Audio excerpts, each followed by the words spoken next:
From the Gettysburg Museum of History Studios, high atop Baltimore Street, in a maximum security facility complete with central air, it's AG Today.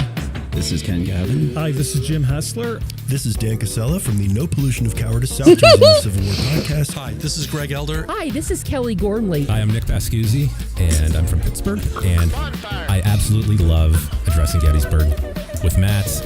Listen, he's got the greatest salmon jerky you've ever had in your life. I love this podcast. You're listening to Addressing Gettysburg Today. Gettysburg, wow. Bullshit. All I need to do is roll rocks down on you. Let me go to the light. We should go to the right. Take them from the rear. I do this under protest. Take them from the rear. All I need to do is roll rocks down on you. All of you love me. I usually take smaller bites. Good evening, ladies and gentlemen. Good evening, ladies and gentlemen. How are you tonight? The big question on everybody's mind is, does Bethany still sound like Harvey Fierstein? And Bethany, how are you tonight? Yes. Oh, she hasn't gotten her voice back. No surprise. Oh, there it is. There are the dulcet tones of Bethany's voice. I'm so happy that you're back in the saddle. That's wonderful. Thank God. Literally, I went home, took a shower, came out of the shower, and was like, "Oh, my voice is back."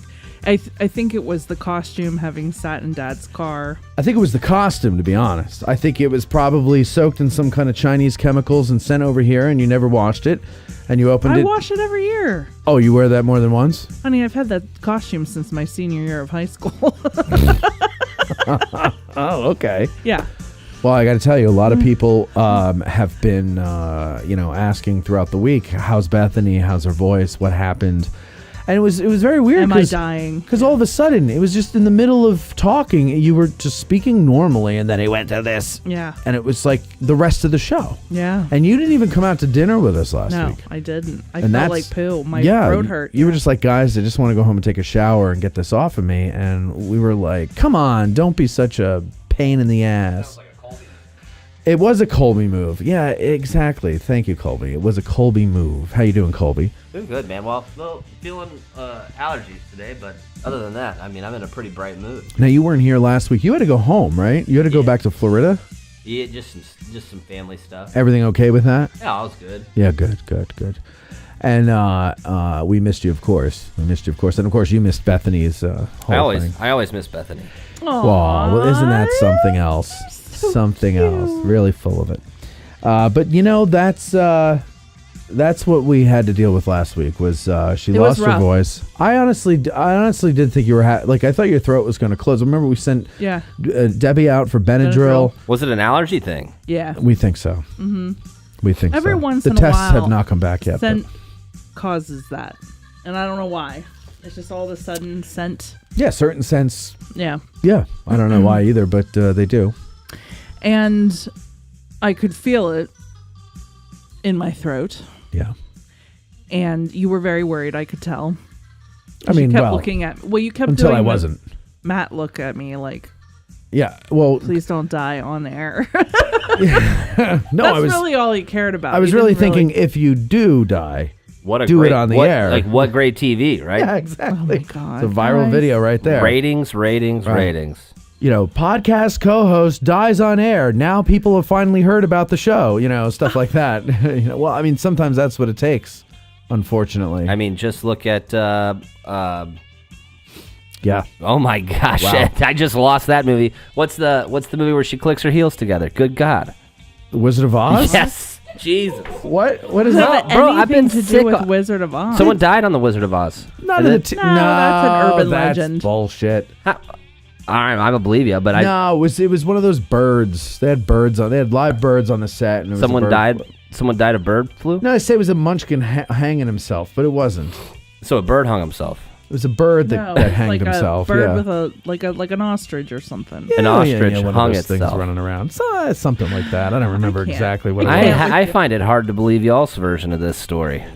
No, it's an urban legend. It's But you know what isn't an urban legend is if it does sync with Pink Floyd's Dark Side of the Moon. Oh, it totally does. Does it really? I've never done that. Yeah. You can find it on YouTube. It's crazy. Do you think they did that intentionally? No. I just think it worked out that way. I don't know. I wouldn't put it past Pink Floyd. I mean, dude, well, that's true. I think they're smart musicians, but I don't think they're like. But why would anyone think to even do that? Unless somebody was like, "Hey, we did this record and it's synced." Well, it could have been that like that beginning part of the album, like he had. Well, it might not. I don't know. He could have had the Wizard of Oz on, and he was playing the synthesizer, and it just kind of was like, oh, this is kind of going with it. And then he said, well, I was doing it to the Wizard of Oz to make it blah blah blah blah blah. And then it's like, well, why don't we just try to sync it to the rest of the whole thing? And and then they do, and that could have been. You know how the creative process works. You don't know how it works. Have you ever done it though? Sync the two together. You can find it on YouTube. Somebody did it for us. Yeah. And it worked. I was like, wow, this is amazing. Yeah. I couldn't believe it. Like down it's a way to better like soundtrack than the original. It cuts like when that one song, I can't even think of what it's called now. The Pink Floyd song. Somewhere. When he goes black, oh, and blue. Us and them, or whatever it is. But and when it's black, it's the Wicked Witch, and when it says blue, it turns to Dorothy, and she's in blue. It's weird. Oh, see, I didn't watch the whole thing, but I watched like up to the point where it turned to color. Oh yeah, you gotta watch the whole thing. You get me every time with that, man. Black and blue. I need the delay. You need wider. to sing deeper too. That's favorite? Not a David Gilmour version of that. He doesn't sing it deep. Yeah, David Gilmour's a guitarist, which, by the way, super underrated guitarist. Yeah, he is. David Small Gilmour hands. is the singer in that song. Yeah, he does sing that song. And who knows which is which, and who is who? These sound like John Lennon doing that. If you had to narrow it down, what's your favorite Pink Floyd song? Oh, easily "Shine On You, Crazy Diamond." That's a good one, yeah. What about you, Bethany? I don't think that's a song of theirs. Yeah, really. What was that? I'm thinking like "Comfortably Numb" is probably a good one. Nah, see, that's like later Floyd, man. Well, that's probably one of their most played ones. Time is. Time's a good one. Time is on my side. That one? No. The one that's oh my gosh. It's basically a story of a guy falling in love with a woman, and then is it love or was it the idea of being in love? And blue. You're not gonna get any help from Matt. I can tell you that much. I'm sorry. I'm playing with my effects. Yeah. What was the question? I'm so sorry about that. I'm looking it up. Oh, a dirty woman? No. Ooh, I need a dirty woman. That one? Is that what you're talking about? Was it love? Or was it the idea of being Is this love? Was that I'm feeling? Dude, speaking of these songs, Taylor and I were talking about Now That's What I Call Love last night. You remember those albums, like when they would do the commercials at like midnight in the 90s? Oh, like, yeah, no, that's That's What I Call Pop. Now That's What I Call, you know what I mean? But Now That's What I Call Love, I remember the most vividly because it was all the corniest like love songs back to back to back to back in this commercial. Back to back, yeah. Yeah. Thank you. Echoes. Eric Houston says Echoes. That's a good one too. Echoes and what's the other one that oh God, Echoes is great. Thank you. The Division Bell. That's a good song. Mm-hmm. The grass was greener. They were really good. They were very good. David Gilmour is definitely Learning to Fly. On the Turning Away. That's a good one too. How's that go? Yeah, I can't play it when I don't. Eric says, I've waited all this time and you're finally talking about Pink Floyd. I'm sorry. We would have done it sooner had I known. Sorry, Eric. Yeah, we'll have to play it later. I can play it now, but you yell at me when I have sound on my phone. Well, we can't do it because of copyright. Yeah. You can't play like 2 seconds of it? You can probably do a few seconds. I don't know how many, but YouTube's pretty quick at that stuff, though, man. Whatever like AI system they have to. Awful. It's good at it. It's awful. The worst. James D says, like button smashed. Thank you very much. So, okay. Let's see. It says, Beth had the Hershey squirts. Oh, my gosh. What's that? Oh, I went to Hershey Park. Oh, I'm sorry. I misunderstood it. It was loud in the room. Okay, you went to Hershey Park. How was that? Good. We went for the Halloween shenanigans that they do I there. don't know. Explain. Oh, well, they Yes. have the kids version that you can trick or treat, but then they also have areas that are scare zones and kind of like Halloween Horror Nights. Kind of. Down in Florida at Universal. Somebody said something. Yes, Wendell Clarkson and his all-girl orchestra said Pink Floyd's "Wish You Were Here" is an amazing album, and that is true. That's actually my favorite album, more than Dark Side of the Moon or any of these other. Yeah, that was my favorite album. "Wish You Were Here." The whole album I can listen to front to back, and same with Dark Side of the Moon. But yeah. But go ahead. I'm sorry. So we went. They have scare zones, and then they have like almost what I would call like haunted houses. And we were there earlier in the day, and then of course it starts to get dark, and then they shut off pieces of the park so they could do these scare zones, and it just got busier and busier and busier, and all these people going down to the scare zones. Well, I'm there with a 4-year-old, so obviously we're not doing that. Right. But we went up in the kissing tower. Right. The kissing tower. Like Hershey Kiss. Yeah, and it goes up really, really, really high, and then it spins so you can kind of get a view of Hershey. Okay. Of the town. Oh, that's cool. As you are spinning, it kind of goes over one of these scare zones, and you see it. It was wall to wall people. It was like my idea of hell. No, thank you. It was awful, but people were having a blast. But no, not for me. No, I would not want to do that. But poor Ezra he was all about he wanted to go immediately. His first ride you see when you go in is the carousel. Okay. But he wouldn't go on one of the horses. He was afraid. So we sat on the bench and went around. Okay. Oh, yeah. So we do all these rides.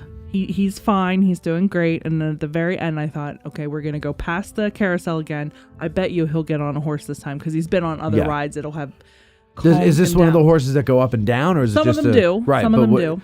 It didn't matter. He didn't want to go in either one. Any one of them. So I'm like, do you want to do it again? Like, we could do the carousel, and this time you can get on the horse. He's like, yes. Oh. So we get on there, and I said, okay, what horse do you want to be on? He's like, no, mommy, this. And he sits me in the bench again. Oh. So we went around, and we go to leave, and we're in the car, and it's been there for a million years. And he sits in the car, and he goes, that was great. Tomorrow, I'm going to sit on one of the horses on the merry-go-round. And I was like, buddy, too late. Here tomorrow, yeah. Yeah. Tomorrow. Yeah, it's like, and he's like, what? I'm like, buddy. What do you think? It was an everyday thing? I think he thought now that we were going to go every day. Yeah, now that we're here once, we're going all the time. Yeah. Yep. Let me ask you a question. What? Yeah, well, I would like your opinion, everybody's opinion, really, on Thanksgiving. And Cindy, come in here, please.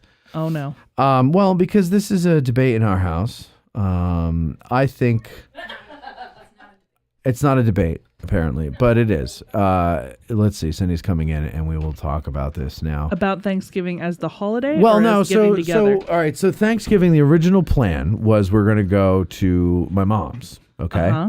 In Jersey. And then there's a development. Okay. Cindy, say what the development. So the other night we're sitting around, and Cindy says, what did I say? Oh, sorry. You said. What did I say? You said, so, my parents. No, that's not what I said. Well, see? So I remember Dude, now. you baited him right into that. You let him get two words out, and we're like, nope, that ain't it. No, it's not.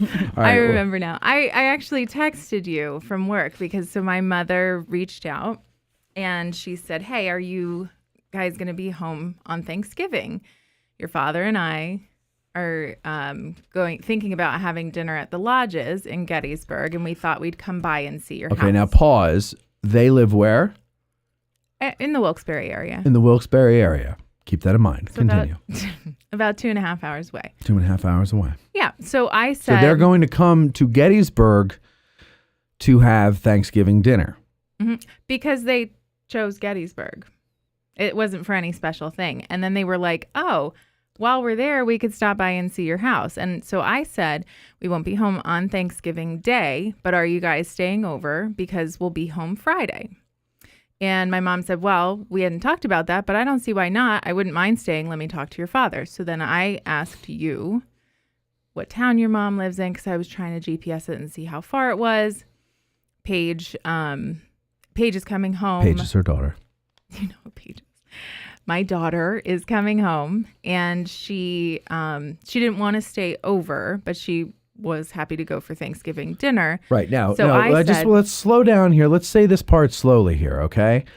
My mother lives 3.5 hours away. Okay, almost 4 hours away. 3.5. 3.5, but it's almost 4. Don't exaggerate. Well, It's 3.5. It's closer to 4 than 1. Let's put it that way. Oh, jeez. It's 30 minutes from 4 hours. And so now I can't stand driving in the car more than an hour. Okay. Now, So you know what I was kind enough to do? No, it's not me driving. It's being in a car for more than an hour. So you know what I was.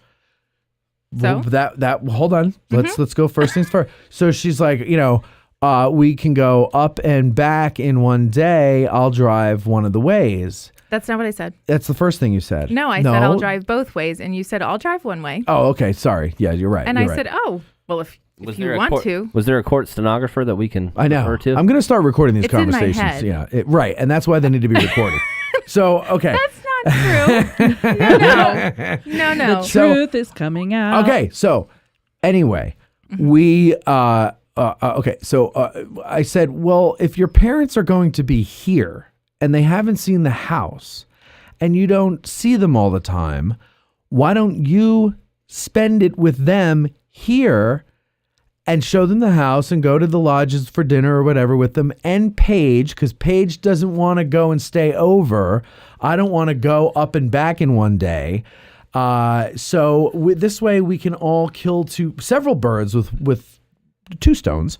And Except what bird does this not kill, Bethany? Mm-hmm. What the bird? togetherness. Okay. Oh, see, Right. I didn't So- even have to say it. Okay. But I did. So, but we're not.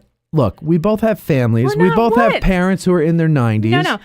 And so let's go back, right? I'm going to go back for a minute because Your mom's in her 90s? Mid No, 90s. My father's in his lower 90s. Oh, she's really going to appreciate that. Yeah. I hope Mama Calorie's not listening. She just quote, "You're out of the will." Oh. No. So let's go back to Thanksgiving of 2023. Right. And This is how girls argue, dude. They try to go back and Yeah, this is like Why you not? relitigate the whole. You don't get to change your mind Wait, from yesterday's wait. stance of I taking still- my side. I still have the same No. opinion. Wait. What did- That's how because Taylor's the same freaking way, dude. But Listen, the point is wait that till He's you on your hear what I side. Let say. him. Let him Wait, just say this wait. one part. Go. Wait. So, I saw this comedian do a bit, and I have to say, in Matt's defense, Abu. No, go that's ahead. a good one. But he says, Died like a dog. my wife says I never hear any of the things she says. Yes. And he says, I mean, I can't hear just them. be batting an over. Like, I have to hear some of This it. is Nate Bargatze. I think my wife doesn't say half the things she thinks. This is- got too much This shit is bouncing Nate around up there. Bargatze. No, that's not what actually happens. That's what men think happens. I think that's Here's- exactly what happened. No, but I'm about to say something nice. So if I can go back to November of 2023, when Matt was kind enough to say that he always goes every Thanksgiving and Christmas to need a Who's beer. Sighing? Whose side? Wait, Was huh? that you? Or Yes. was it Colby? No, it I was laughed. I was laughing. What happened? Who signed what? You sighed? I did sigh. My Wrong allergies move. clearing Wrong out my move. lungs. You know what? That's Wrong fine. move. You go No, ahead. I was reading what people were saying, and it's very clear that you're losing in the comment section. Oh wait, you're not Matt. All right, so continue. Well, you were kind enough to say that we're in a relationship now, so relationships mean sacrifice, and Right. I am going to come to your family's Thanksgiving this year Right. because my grandmother was going to be there. Right. And I was so thankful that you did. Yes. It was her last Of Thanksgiving course. with us. Yes. And so this year we were going to go to your families. And why was that perfect? Because as you know, my family does Thanksgiving together every other year. This year they don't do Thanksgiving together But because is that a my rule? sister Okay. and my brother go to their Their in-laws, right? for Understood. Thanksgiving. But time out. Is that then? Does that mean that you're not allowed to do Thanksgiving No, with it your doesn't parents? mean that you're not allowed. Here's it means my- that it's not expected. So what I was trying to do was Okay. what you're saying. Kill 2 birds with 1 stone. I was trying to have Thanksgiving with you, my love, and then She doesn't mean that. and then the next day spend it with my parents, who were then deciding to stay over so they could come see the house on Friday. And that was everybody was going to be happy. Everybody was going to be happy. Except Matt. Except Matt, because Matt didn't want to spend Thanksgiving with me. No, that's not it. I have a question. No, wait. It's very important here. First of all, here's the way I'm looking at things. My parents are not in their 90s, but they're in their mid to late hundreds, or 110s. And look, I lost 3 friends this year, and I just am like, you know what? I don't know when people are going to start dropping off. Mm-hmm. And so I'm thinking maybe you should think that way too and spend time with your parents when you get the chance. I was planning to do that. No, but like a holiday or something. And to me, Thanksgiving doesn't mean anything. And here's my philosophy on holidays. But if Thanksgiving I would doesn't rather mean anything, sleep and do nothing on a holiday, because that's the one day of the year. Well, not one day of the year, but like Thanksgiving and Christmas, for example, are 2 days when everybody else is doing Thanksgiving and Christmas, and I don't have to worry about work because nobody's available to do anything. So that's my day to rest completely, not drive 8 hours in one day to have a 25-minute meal. To do that, I said that I would take Paige in my car. He could drive himself, and then he was welcome to stay over, and Paige and I would do back and forth because I do that type of drive for work all the time. It doesn't bother me, and he doesn't like to. So I said, you can stay over. I'll take Paige. It affects we'll my sciatica. all eat together, and then Paige and I will come back, and we will spend Friday with my parents and be able to sit and all right and visit and Hold on. chat. I got one question though. Yes. What do you want? It's not that simple. What do you want? I said what I wanted. Wait, let it play. What do you want? I have to go. What one is that? It's so true. What do you want? It's not that simple. What do you want? I have to go.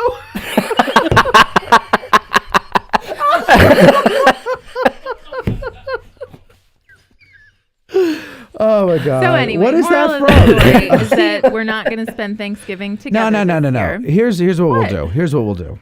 No, we already have our plan. Huh? We already have our plan. What you failed to realize, Matt, is her plan is your plan. What? What Matt failed to realize is her plan is your plan.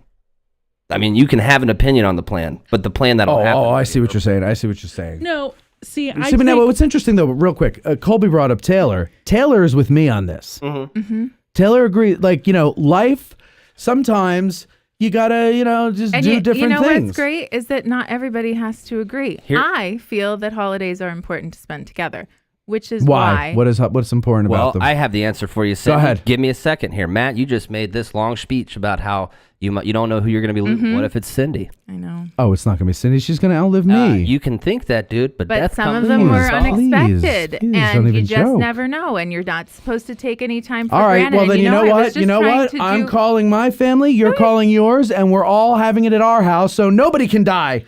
I think Okay? that's a great plan, dude. I actually thought that's where this was going to go, that everybody was just going to come to your house now. Plus, you got the new house, dude. I figured that this is why I was going to be cleaning a lot. No, no, that's for the housewarming party between Christmas and New Year's. Yeah, we'll let you know. Need you for that. Oh, okay. But okay, no. So then, what would you? Okay, ideally, No, what it's would you figured like out it to be? because, listen, no. No. We can modify it. We're What not. do you No. want? We already What went do you through want? this, and What I do will you tell want? you what we are doing. What go. do you want? I have to go. It's so good. That is funny. Okay, go ahead. Tell me, what are we doing? Well, I'm going with Paige and my parents to the mansion house for Thanksgiving dinner, And I'm you are going with going you. to your parents, Now, to your mom's house. To and visit now with what does everybody. Paige think about that? She was fine. Because she doesn't want to go to my parents' It's not because she doesn't want to go. I told her what the plan is. I said, here's what we're doing. I didn't alter a plan with her. I just said, here is the plan. And she said, okay, sounds great. Okay. All right. She's pretty fly by the seat of your pants. She can adjust. She doesn't, but I mean, okay, I told look, her the all plan joking from there. aside, I like to bust balls and stuff. I know you do. And I just want to see how many days I could let this go before you, do you really want me to do the? No. Listen, I want to spend the holiday with you. I feel like we're on a merry-go-round right now.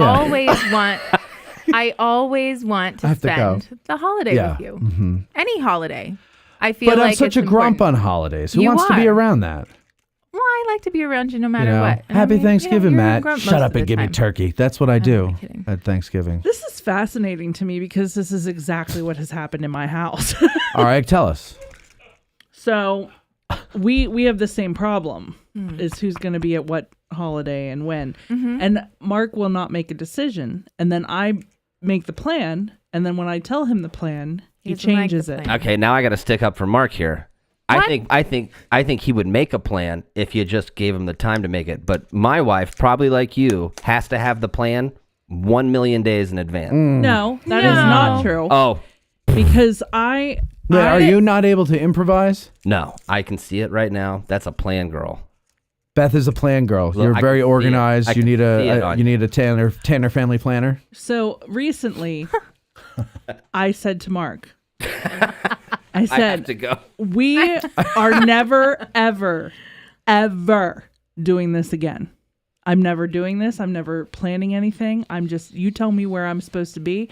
You'll And never when- be anywhere. Exactly. Right. Because I'm just so tired of every time I try to make a plan, somebody somehow F's it up. And it's like, if you had an opinion when I asked you the first time, say it, and I will incorporate that into the plan. But you didn't give me The what case you in wanted. point, plan woman right there. She said plan like 6 times in that one sentence. But see, plan. and that's exactly right. And that's why we have the plan we have now. Because I want What is the plan? Oh dear. Because I want you to also be happy. I understand that I want to spend Thanksgiving with you. Thank you. I understand where you are coming from. Thank you. I'm not saying you don't want to spend Right. Thanksgiving with me. Do you not think okay, am I wrong? Apparently to the audience I'm wrong. It doesn't matter that your parents are getting up there in age and it They are not. what are they, 30? Yes. They're in their low 80s. My mother is 34. That should be forever in my brain. I don't know. I thought it was a thoughtful thing to do. Maybe I'm a not little saying that- maybe I'm a little gun shy from everybody dying this year. I feel like, Jesus, like who, I didn't say it wasn't thoughtful. and I just have to, that well, apparently it's not. It's very it's thoughtless according to the audience. No, I get where you're coming from. I do think the distance makes a difference, right? So kind of like Colby with you and Taylor, how you're like states apart from your families. Yeah, it's either one or the other. It's one or the other. Right, and you so can't like, I do- mean, we're not that, but that's still, it's a significant distance. So I get I that. just what it was with me was when I heard that your parents were going to be 4 miles from our house. I understand, but they didn't make that plan with me in I mind. understand, but why not take advantage of them being so close? I was on Friday. That was my point. Yeah, I was taking I know. advantage In of this, the plan on in this Friday. portion of the conversation, dude, I'm all Cindy team right here. Well, whatever. I was just trying. I was To trying me, to accomplish to me, everything. it sounded like trying to. That's what I was Never doing. do that. To me, it sounded like trying to Never squeeze do 10 that. pounds of shit in a 5-pound bag, and I'm like, no. If we do 2 separate things, then it's a lot less hectic. But It's you a lot don't- easier. Well, I was trying to make it less hectic for you. Why? And I'm okay with it being hectic because I like to see your mom and your dad and your sister and their family. I like to see everybody. And then I would get to see my parents Shout out too. to your aunt too. I met her. She's very nice. She is. And Who? so Your aunt. No. I've never met any of the Calorie family, and I'm very upset by this. Well, they never come down here. So unless Bo has a movie coming out. Unless Bo has a movie just so they could see my name in the credits misspelled. No way. Is it really? No, he forgot my name. He put. Oh no! He forgot to credit me for the footage I shot. That's right, what it was. right. That was my remember that. big break as being B cameraman. I think that's Anyway. us at the show right there behind you in that picture. yes, That is. Yes, Yes, it it is. Very good. What, very what, good. what, that's some timing right there. That was perfect timing. So No, all right. So my nickname. really, So that's it. we just wanted to yeah. just see. And You get it. We just we're wanted to do a okay. little shtick there for the audience. We're actually, Yeah, we're we're- going to my parents' house, and her parents are coming on Friday. All right. So Did you say Abe Lincoln? What? What the hell? I'm just gonna tell you something real quick because I feel for you so much. The number of times I have told Mark, this is what we're doing, and then he suddenly goes, dude? I didn't know we were The doing hands. that. Mm-hmm. What? It makes me want to throw things. I know. What? I have to go. All right. So listen, that's what we're doing, right? We're all going to do that and everything, and it's going to be a lot of fun. We're going to have turkey. And We should do a Friendsgiving sometime. Huh? Yeah, we were going to try to do that, Friendsgiving. but we are now going to do the housewarming at the end of the year instead. You guys and can just next year we're cancel all going to your do Thanksgiving All right, let's plans. see here. Go Listen, to our here. Let's see. Kevin Milcarrick says, Matt, my mom said you're not going to have your mother forever, you know. I know. Thank you, Kevin, the only person on my side there. Listen. Actually, no, he isn't, but that's okay. Go ahead. Okay, no, I'm sorry. There's a precursor to that. It says, Matt, many years ago, I was a 5-hour drive away from my parents and tried to skip Thanksgiving so I could rest. My mother played the trump card when she convinced me to go home for the holidays.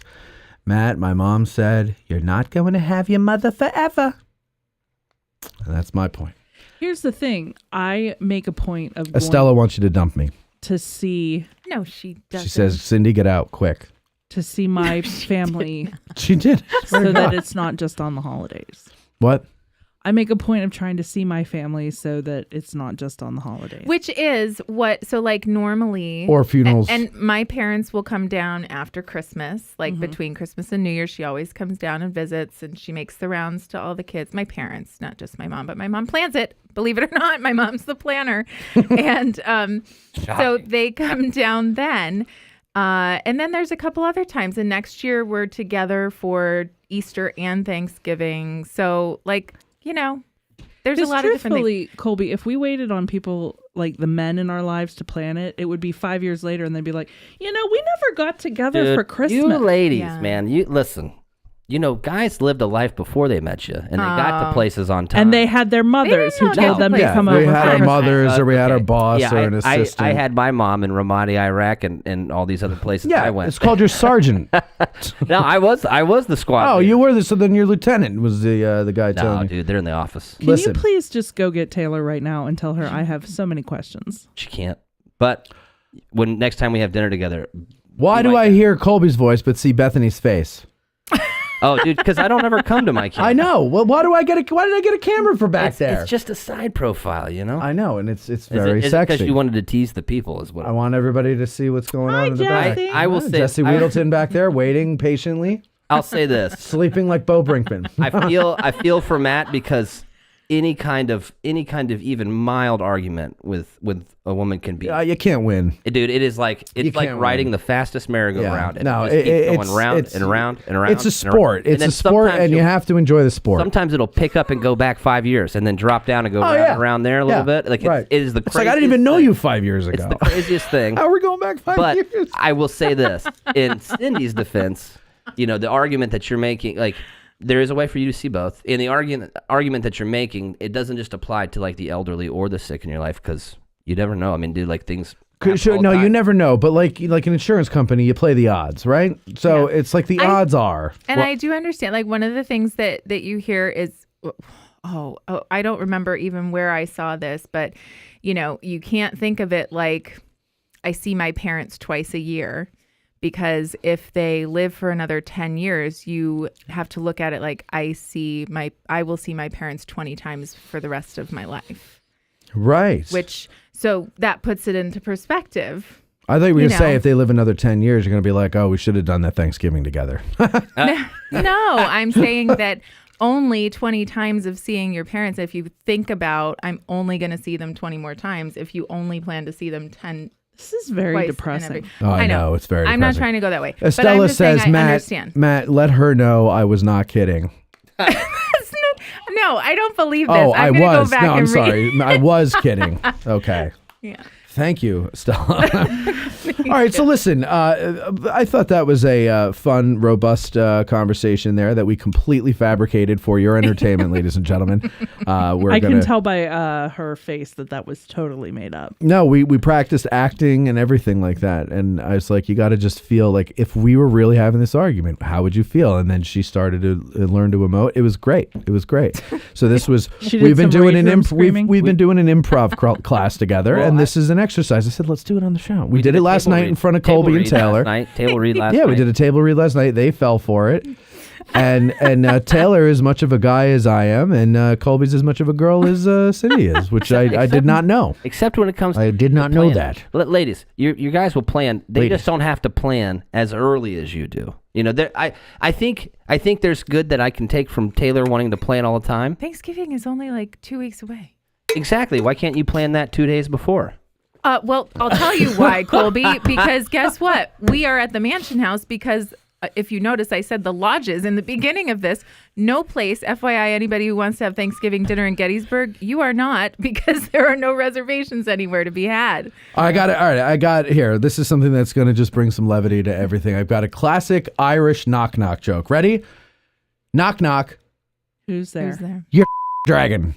Okay?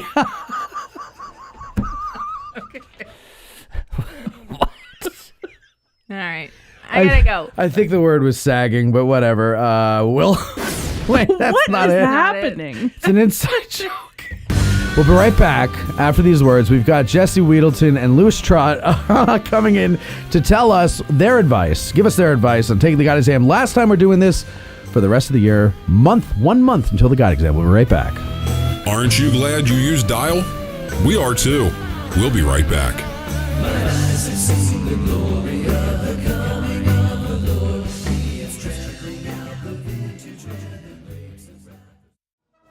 The Gettysburg Museum of History, located right here in the center of Gettysburg, PA. Owner and curator Eric Dorr grew up here and has spent his life collecting and preserving history through artifacts ranging from the Civil War, the Battle of Gettysburg, World War II, presidential items, pop culture, and more. His museum is free and open to visitors Wednesday through Sunday, 11 to 5 p.m., where you can stop by and immerse yourself in some of the most amazing artifacts that you would never believe exist in the middle of Gettysburg. If you're a fan of Band of Brothers and Everything Easy Company, you'll love his exhibit featuring the Dick Winters collection and artifacts from D-Day. You can even own your own piece of history by buying one of the many relics they have for sale in the museum and on the website gettysburgmuseumofhistory.com. The Gettysburg Museum of History is a non-profit 501c3 organization with a foundation that allows all purchases and donations to keep the museum operating and open free of charge. They have been featured on the History Channel, the Travel Channel, the Smithsonian Channel, and the Science Channel. Now you can check them out on American Artifact, the series on the YouTube channel, The History Underground. So that's the Gettysburg Museum of History at 219 Baltimore Street or the gettysburgmuseumofhistory.com.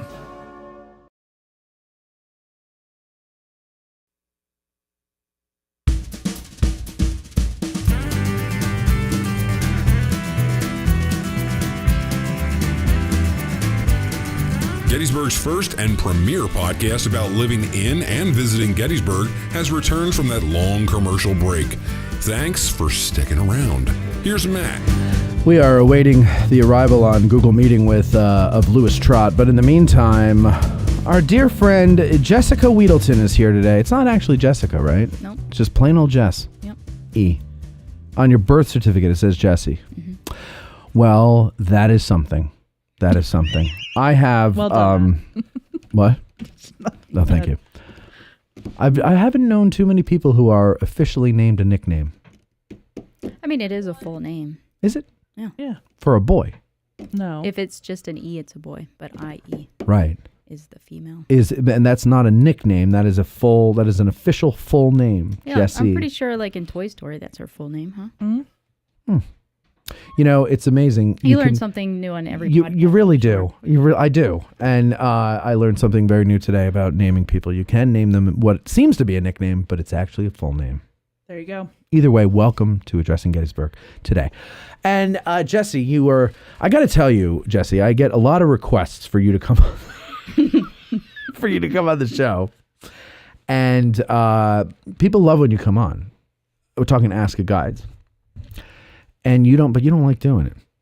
And explain to I don't want to seem like I'm bad mouthing you to people, and I go, I'll work on it. But I don't want to say you hate coming on the show.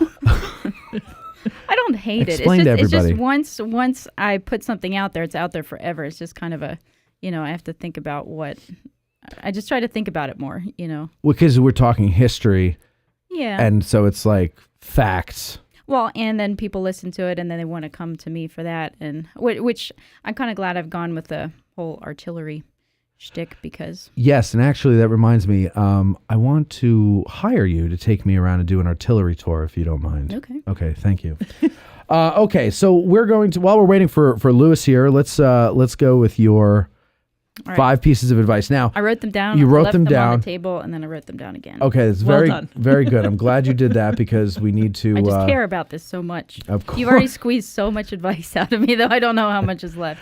Listen, everybody has their little different pieces of advice. I found this very interesting. We've been doing it. We did it with Ralph. We did it with Jason Heilman. Chaz Fennell came on last week, and now you and Lewis are going to round it out. And so I am interested to learn. What are your top 5 pieces of advice? Go ahead, Jessie. Okay. I feel like this can't go short enough. Okay. Well, I listened to the other guide's advice, and I do, I don't want to give too much advice, but maybe that's some advice. Don't take too much. Don't too much. No. Well, that's honorary mention. I don't want to use that. All right. So mention. starting from the bottom up, all right? Yes. My first one is believe in ghosts. That's my first one. Ooh. This is for Tim Smith. Wait, now what are you saying? Believe in ghosts. I'm saying I think it makes me a better guide to imagine the people I'm talking about, like, someone, you're in the peach orchard and someone asks you, was Sickles a jackass or something? And you're just like, well, how do I answer this? But to answer it as if they're standing right there, kind of to never forget that what you're really doing. Okay. So don't believe in ghosts like the ghost tour ghosts. But if you do, it's helpful. But what? I mean, if you do, it's helpful because then you really believe that they're right. Right. Okay. So I understand that then. So believe in ghosts as if they're standing right next to you. I like that, actually. That's actually very... In other words, I think as far as the test goes, I think that's good advice for the interview, for fielding questions. Like if you want to really remain,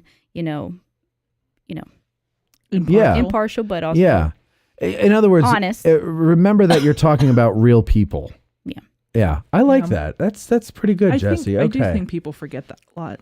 Yes. Yeah. Like I've been on tours where, people try to impress you and, and of course that's always the advice we give over and over again. It's not about how much you know, but, to not forget what you're really doing, that they've entrusted us with telling their story correctly, so if you think, well, maybe I don't remember exactly how I'm supposed to say this, what did they really say right before they died or something, I mean, to go back and revisit it because we forget, You're there for them not only being the men who fought, but you're also there for the tourist, not there for yourself.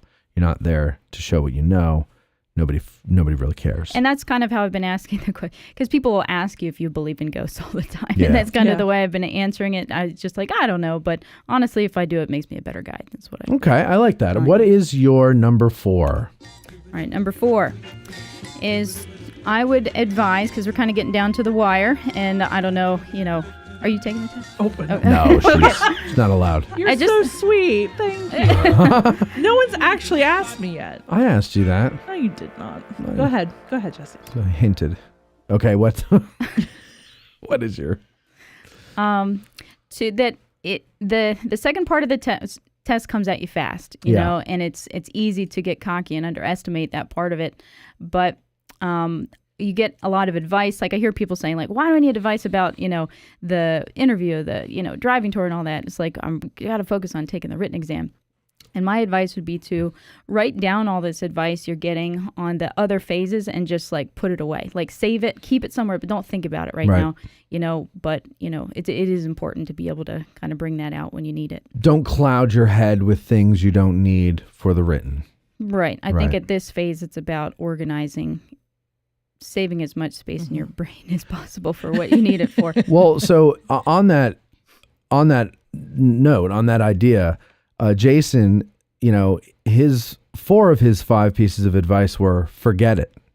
Mm-hmm. And so would you recommend at this stage with a month to go, people start ramping up their studies or kind of taking a break? Well, that'll come in my best piece of advice will be. Oh, okay. Well, number then. one. Oh, okay. Well, then what is your number 3? So that being said, stow away the advice for the other phases, but one exception, I talked to you about this already, is that you should be driving better now. Like, you need all the time in the world for this because you don't want to fail the oral exam for something stupid. Yeah. You know? And there's a specific way we drive on the battlefield. You should be driving in the left lane. You should only be stopping when you pull over to the right side and make sure you're on the road. So don't on stop the right in the side. middle of the lane of traffic. You have to pick places where traffic can get by you. So just be very aware of how you drive when you put your turn signal on. You know, any little stupid thing that might make people distracted. Mhm. And I think being a guide has made me a much better driver than I was before. Oh, I would imagine so, yeah. Because you don't want people to be worried about your driving. You want to be Right. as calm as possible. You don't want to, see them shift in their seat at all, And one really awkward thing we learned is that, the proper way to stop is to stop at the stop sign and then creep forward Right. if you can't see.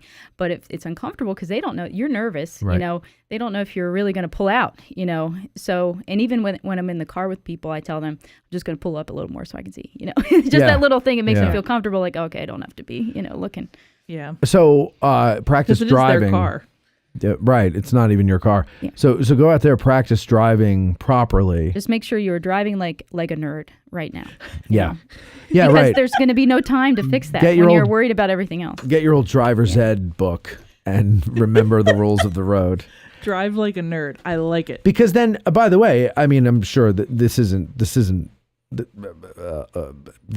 is frowned upon still, but I've been stuck in the lane of traffic behind numerous guides who just come to that slow and they're pointing out the window and everything, and I can tell it's a guide, and I'm back there, like in my jersey, screaming and yelling. And so people can't control those like thoughts that you mutter, about other traffic. They're not going to like that at all, Yeah. If you're just like, get out of the way. Oh yeah. It might seem like yeah. something little to you, but they will pay attention to that. Yeah.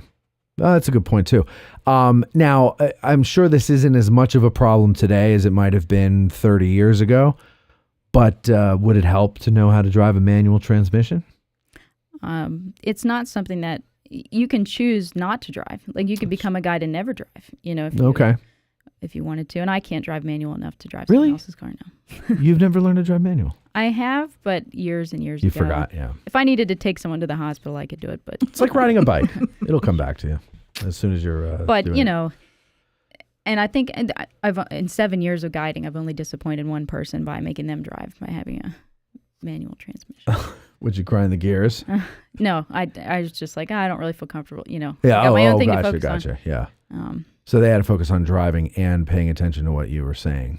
Yeah. Yeah. How many years did you say you were a guide? 7? This is my full 7th year. 7 years. Yeah. Wow. Good for you. All right. What is number 2? Okay. There is the possibility that you will not make it, at some point in the game, and just remember, there's always someone there with you to try again. Unpack that for us. What do you mean? Just don't get discouraged if you don't make it. You know? Yeah, you can try again. You can try as many times as you want, right? But you just have to wait till there's the always next. someone there to pick up and start again, and their name is no. I'm just kidding. You know who it is. So okay, but They're gonna make it this time. yeah, right. You won't have to talk about it again. So if you don't make it, you somewhere you wash out, right? First of all, let's say it's the oral exam, and you make you don't come to a complete stop or whatever, and they go, nope, that's it, let's go back, we're done. Do you get to take the oral exam again? Yeah, so if you get 2 shots of that, like usually just a couple weeks apart, or honestly, you can tell them how much time you need. Some people want to do it too soon, come back at it, but they try to give you at least like 2 weeks, I would say. Okay. All right. And then, Now, go ahead. If you fail in the oral exam, do they stop you right there? Like if you do It depends what it is. So if it's a safety issue, they will stop it right there and make you drive back, which is, and I guess another part of that would just be the worst thing about making it to that step is all the guides tell you how they failed at all these crazy things, oh, I took my hands off the wheel and, they made me drive back. And that just starts to get at you, I guess. But all right. So your number 1 You have a number one? Are we ready for number one? Here it is. This is the best one. Okay. I put this as number one because I think it's the most important piece of advice is to schedule these last 4 weeks, completely. What do you mean, schedule these last 4 weeks completely? So you only have a finite number of days before you take the exam. You have a certain amount of, you have the different subjects that are going to be on the test, and you should just spread that out to what you feel you're going to need to cram. So this is like cram time, Mm-hmm. like I'm going to spend this week or this part of this week focusing on the causes of the war, and then you do it, and then you move on to the next step. Okay. So to just give yourself time to know at the end of the month that you've covered everything, but you don't want to feel like you're scrambling at the very end. So, and important in that is also to schedule downtime, like I'm going to allow myself to take this day and, completely do something else or, rest or whatever. But I feel like for me, it made it easier. And then like the night before, morning before, I'm just like throwing flashcards everywhere, but it just helped me to feel confident that I didn't miss anything. Mm-hmm. Okay. So when you take the test, when you go in on the day of the test, what would be, because that's a long day. How long of a day is it? It's all day. It's several hours in the morning and then lunch and then right till like hours. 4. Yeah, it's all day. It's it like is. A work it's day. like a work day, right? How long is lunch? An hour? Something like that. Yeah. I remember it being a comfortable amount of time for me to like go get lunch and then like look over stuff in the car. Do they and then go provide back you in. with lunch? No. So you got to go get your own lunch or bring your own lunch. They don't even give the people grading the test any food. Yeah. Really? That's interesting to me because it is 100 years to walk up that hill, find a parking spot, and it's the same weekend as the Christmas festival. Like, what if you try to come back, you go somewhere to get lunch, and you try to come back and you can't find a place to park? What? Is it Hack? Is that where they're? Yeah, it's a hack, I think. Yeah, but they have the shuttles for the Christmas festival going. I got 6 words for that. What's that? Pack your lunch. It pays to be a winner. What? It pays to be a winner. And get there first, get the parking spot, beat everybody back from lunch. Have to worry. I don't know about what hill you're talking about. Just like if you want to go somewhere to eat, like, any hill. Like if we're at the visitor center, if you go to the visitor center for food, if you go into town, because you're not going to be able to go into town for anything. Oh, I ate Deliso's. It's right there. Oh The yeah, car wash. that's smart. Yeah, go over there, or you could bring something to see in the parking lot and cry. Get Hey. Deliso's beforehand. Yeah. Now, yeah. what is?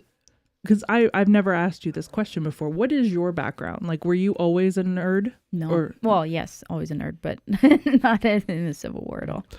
So what were you mostly nerdy about before you got into the Civil War? I've kind of been just attracted to anyone that likes their job. Like it started when I was in elementary school and we went to the aquarium and saw the dolphin show and I wanted to be a dolphin trainer. And I was obsessed with that for a long time.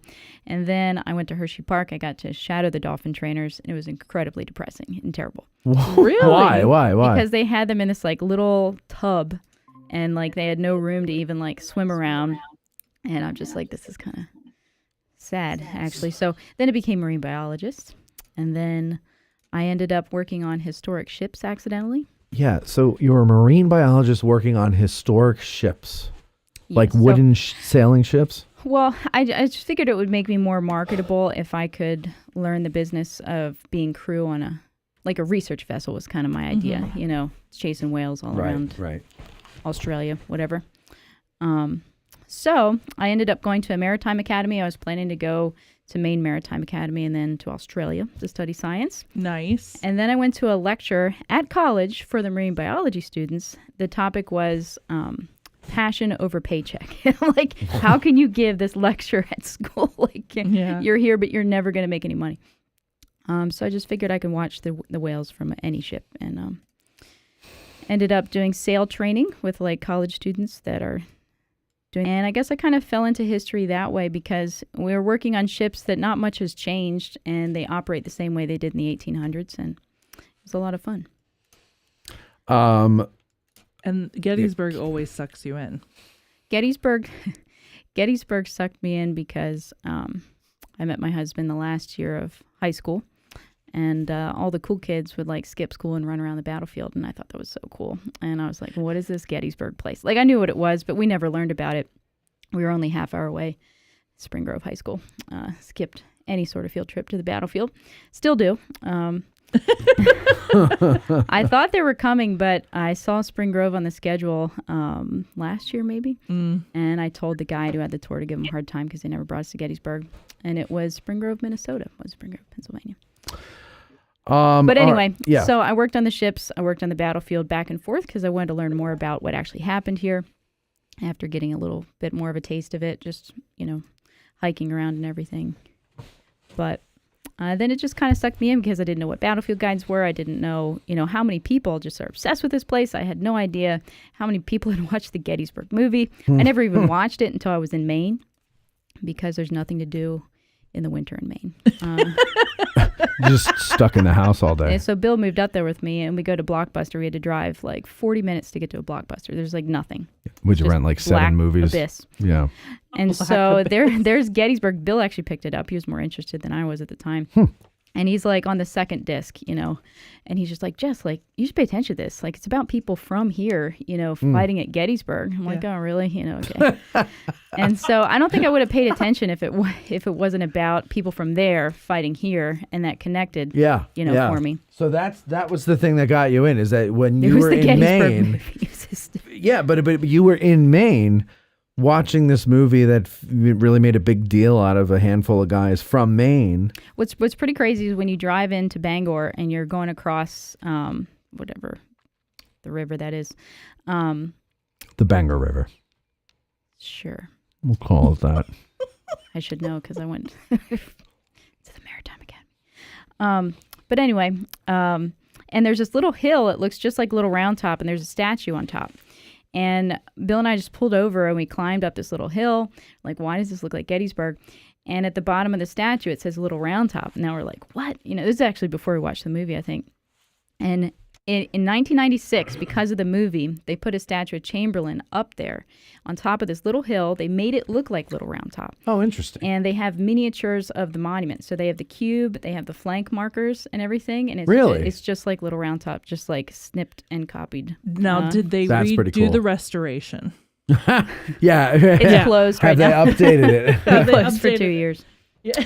All right. Well, Jessie, thank you. You could stick around, but Lewis finally made it into the chat there. Sorry, Lewis. We had such a complicated problem there. I don't know what happened, but I was a little distracted. Yeah, we could hear you. I was trying to like communicate with Lewis and get him in there, and he's like, I'm in there. I'm like, well, I'm in there. I don't see it. And well, give me this. We don't know what link we have, and I'm trying to do a show, and then I had to like do hand signals to Cindy through the window. But okay, here we are with Lewis. Now, Lewis, you have, of course, some advice for people. First of all, thank you for coming on.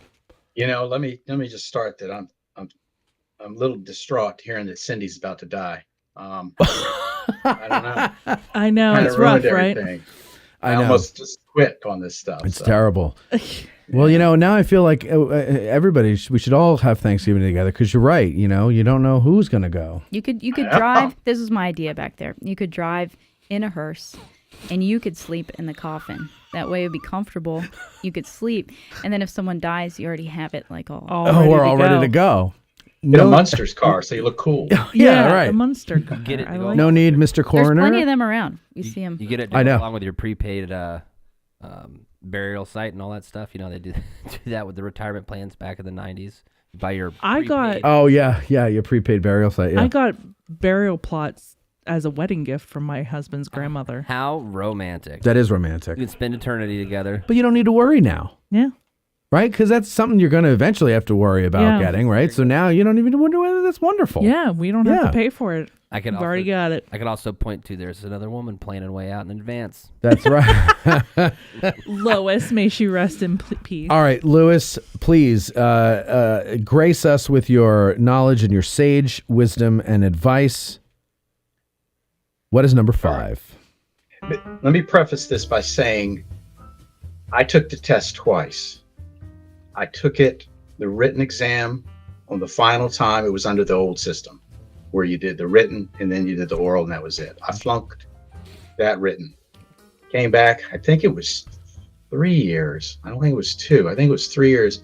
And I was with the first class to do this 4-tier system. And I will say, I think the second time the written exam was harder than the first time. Fairly certain about that. So it was different, I'm assuming. Yeah, it was different, but it was harder. Okay. You had to fill in a blank, every blank. You didn't have to do that on the first time I took it. So, and out of that first group, I'm number 13 out of 13 people that became guides. I'm the George Custer of my class. I'm pretty sure of that. So, but as long as you make it. But you took it twice, and you took it twice, right, Jessie? Mm-hmm. Okay, so both of you were failures the first time out. Some of our best guides are multiple Yeah. failures. Big time loser. I'm not there. I'm talking like 5. Right. Yeah. You're a big time loser the first time out, but eventually you make it. That's the point I'm trying to make there, Bethany. I'm not being mean. I'm saying because I didn't really have an idea about it, and it sort of shocked me that the level of detail you had to know, and so it was a good precursor for what was to come. I was much better prepared, obviously, the second time. So let me get on with it. Go ahead. We are a month out, so there's still time. For what? to get some of this other studying done if you haven't done it, people taking the test. I'm sure most of the people taking the exam have spent tons of hours on the field and tons of hours of reading about 3 specific days in July in 1863. However, the Civil War did not occur in a vacuum. There were events before the Civil War that led to it, and then there's the repercussions after the Civil War. If you haven't done so, take the time now to acquaint yourself with pre-Civil War history and Reconstruction. If you don't, you're leaving points on the table. Yeah, how far back would you go for precursor? I'd go back to the Constitution. Now you don't have to, because that's where it starts. That's where but you don't have to get into detail back then. You've got to get to, the detail starts with the Wilmot provision. And in the Compromise of 1820, 1850, the election of 1860, and then secession starts, and then the war starts, of course. And then the war ends. What do we have going forward?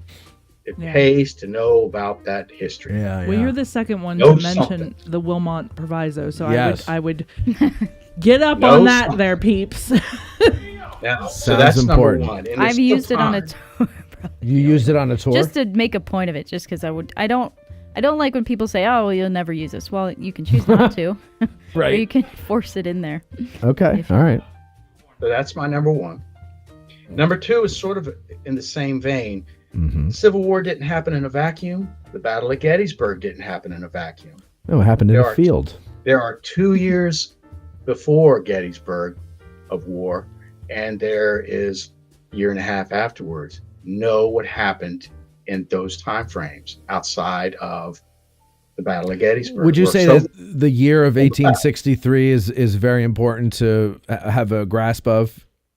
I'd say 62 and 63. Okay, Yeah, very you gotta good. Lead up. Yeah, you can't forget about, because you get asked about,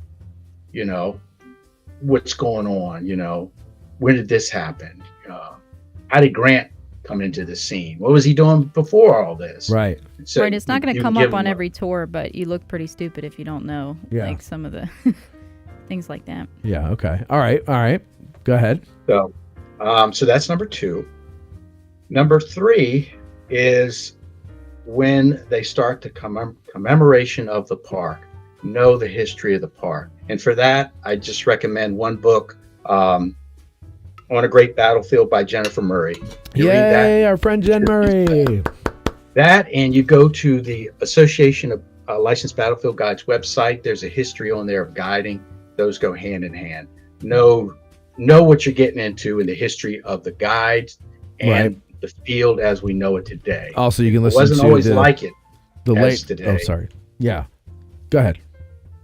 You just need to know how the park, why are these roads in here that weren't there during the battle? Who put them in?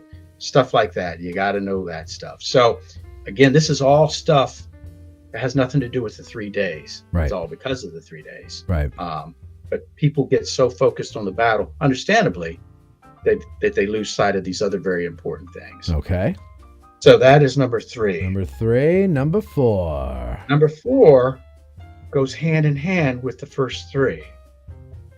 I won't tell you how. You should be smart enough to figure it out. All right. Practice writing. Writing. With pencil in your hand. Because the one thing I noticed, I felt like I had arthritis after writing the essays. People don't write anymore. Right. I sit at work 8 hours a day. I hardly write anything. I'm typing on a typewriter. When you do the essays, you're not typing nothing. You have to write, and it has to be legibly. I can hardly write my name anymore where people can read my name. No, I know what you mean. I'm a doctor. Yep. You know, I'm no more of a doctor than Dr. Seuss. Practice writing, and with that, practice essay writing. Have a paragraph somewhere in there. You got a thesis statement. Have 3 to 4 supporting paragraphs supporting your thesis. Then have a conclusion. That is essay writing. Pick a topic. I pick one on a subject that you think is going to be tested, and practice essay writing. The reason I'm a guide, I don't know this for a fact. You never see your score. You never see your final grade like you would in college. But I put my tobacco in the barn on my essays. I know that for a fact because... The hell does that mean? It means he won. What got him through the gate was... Oh, gotcha. Yes. Yeah. That's where I got my points because I know how to write. I sound like a goober all the time, but I can write because I read all the time. I'm a former librarian. I didn't know that. Amongst many other things. But you can get over a hurdle with those essays. Don't discount the essays. And you look at my first 3 points, you might write an essay or 2 on them. So that all ties together. Okay, that's good. And physical writing is something people don't think about, and I was wholly unprepared for. I knew I had to write essays. I figure, okay, you sit down and write essays. My hand was about to fall apart after the second essay. Yeah. No, so yours was the 8 essay degenerates. test, right? Yours was 8. Which I can't hardly. She asked yours was 8 essays. Yes. Yeah, you that had was the 16 worst. questions and you picked 8. Good so I thought the next time it was down to 4, maybe. It was 6 the next time. Yeah, I knew it had gone down, but it was 8. Do you know how many are in this one? Did they tell you? 3. Okay, I didn't know if that was secret knowledge or what. Would die Which if is- I had to write 8 essays. Well, we would die if we had to grade all this. So that's why there aren't that many anymore. Oh, are you on the grade team? Maybe. Oh, maybe. But the practice writing thing is good. I noticed this a couple of years ago. I tried to write somebody a quick note, and your handwriting is atrocious. Well, no, because I write quickly here, but I actually do have when I can actually sit and put thought into it. And I'm not in a rush. No, actually, people go, "You have really neat handwriting." I'll show you my journal. I mean, I won't let you read it, but you'll see. You'll see. But anyway, so that's what I started doing. I was like, I got to write often. So I got a journal and I started journaling. And, because, in case I ever become somebody important, then, it's all on record. But really it was just to practice writing.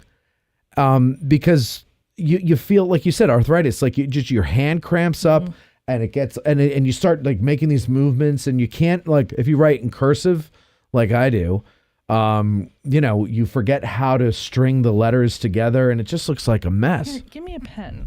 We must do things very differently. Okay. Why? No, I wasn't really holding my hands the way. Okay, Lewis, what's your next one? Like you make a fist, really? The point is, if they can't read it, they're not going to grade it. They're not going to grade it. It's just tough luck. Right. You're out of luck. Okay. So that's good. 4.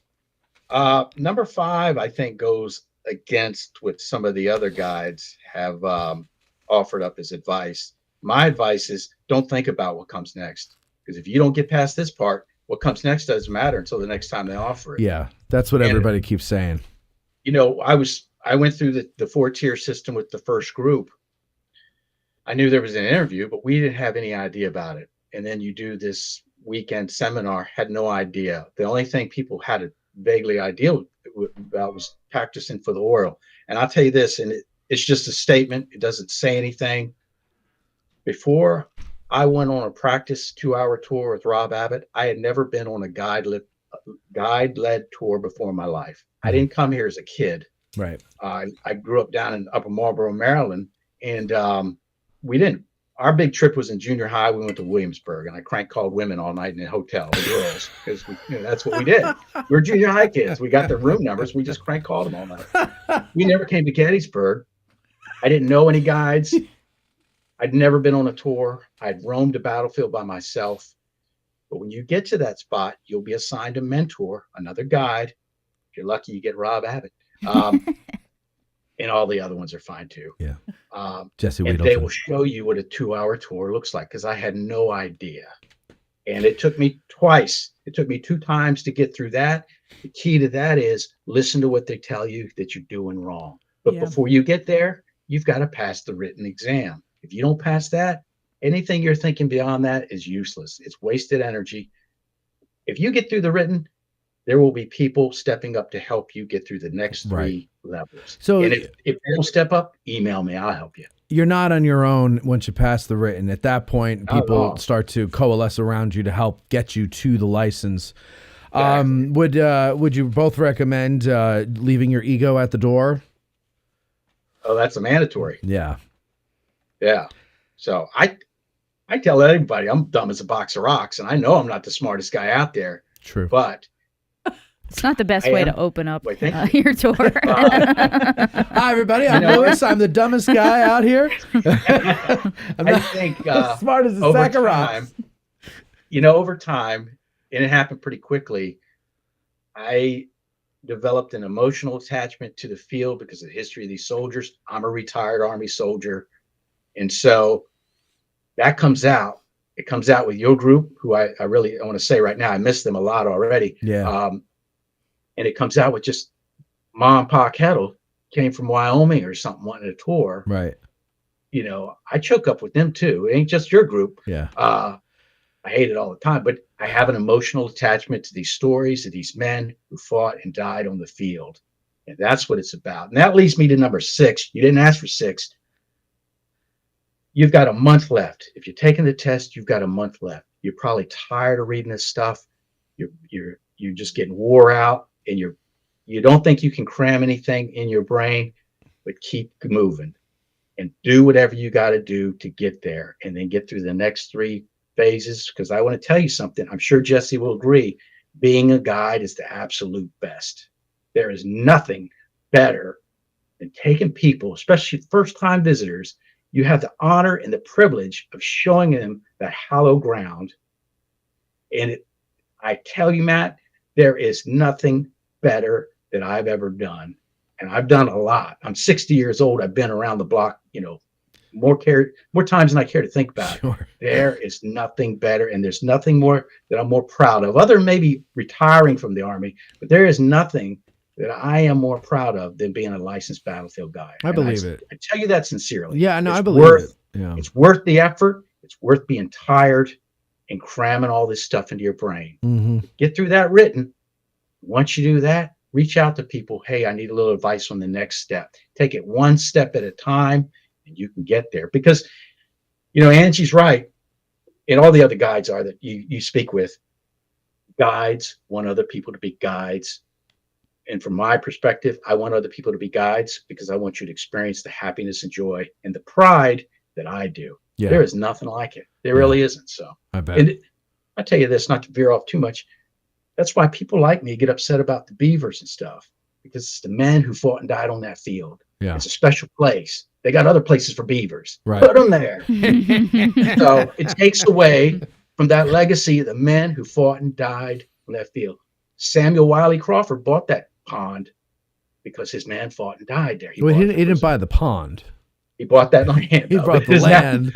Lake Gettysburg. Yes, that's what I call Lake Gettysburg. But I don't want to get off on that. That's not what we're here for. No. It's worth the study. You've got a month left. If there's an area that you think you're deficient in, identify it and put some time in. It is worth it in the end. And then you can breathe the evening of December 7th at your Christmas party. At the Christmas party. Correct. Everybody's welcome, of course, and we do need you to sign up. It's on the Facebook page, I think, but I think I got to get it put on the home site, the web page too, so that people Oh, can okay. Yeah, that's Thanks. a good plan. Thank you. Okay, so anything else that you want to add, Lewis? No, tell Jessie to say hey to Bill for me. All right. Jesse, say hey to Bill. I told him to watch on YouTube. All right, Bill. Lewis says hey. I met Bill doing the bike tours. He's Yeah. a good dude. I miss that guy. I like Bill a lot. Yeah, he's a good dude. Is he a guide too? No. Oh. No, he's just He's an just a good all-around dude. good guy. Yeah. You can be a good person without being a guide. So Yeah. I don't know. They're not mutually exclusive. I've think never if- seen it. If he wanted to, though, I think Bill would be a good guide. He's got a charisma to him. He's very personable. Yeah. She's married to him. Yeah. No, He I know. has to say that. I said I that. think though. I think if Bill was a guy driving around in somebody's car and the car broke down, he'd fix He'd it. while fix it, telling of you the story of the battle. But he keep telling you the story of the battle while he's fixing the Yeah, car. he'd fix it, and he'd be like, you know what? Actually, I need to rebuild this whole thing, and he would take it apart and rebuild it. Yeah, I We're feel just turn like this into a 6-hour tour. I'll just sit back and relax. I don't think he would want it to get old. I mean, I don't think he thinks that it's doing that for me, but I don't know. He likes World War II history, I think, a little bit more, and so Lewis, that's what made kind of become his thing. What made you want to become a guide? Jesse watched Gettysburg in Maine, and what did you do? Yeah, because I've said this before to the group. I started off when I was a teenager reading about World War II, and I still do a lot of World War II study. It just fascinates me because it's so big. Yeah.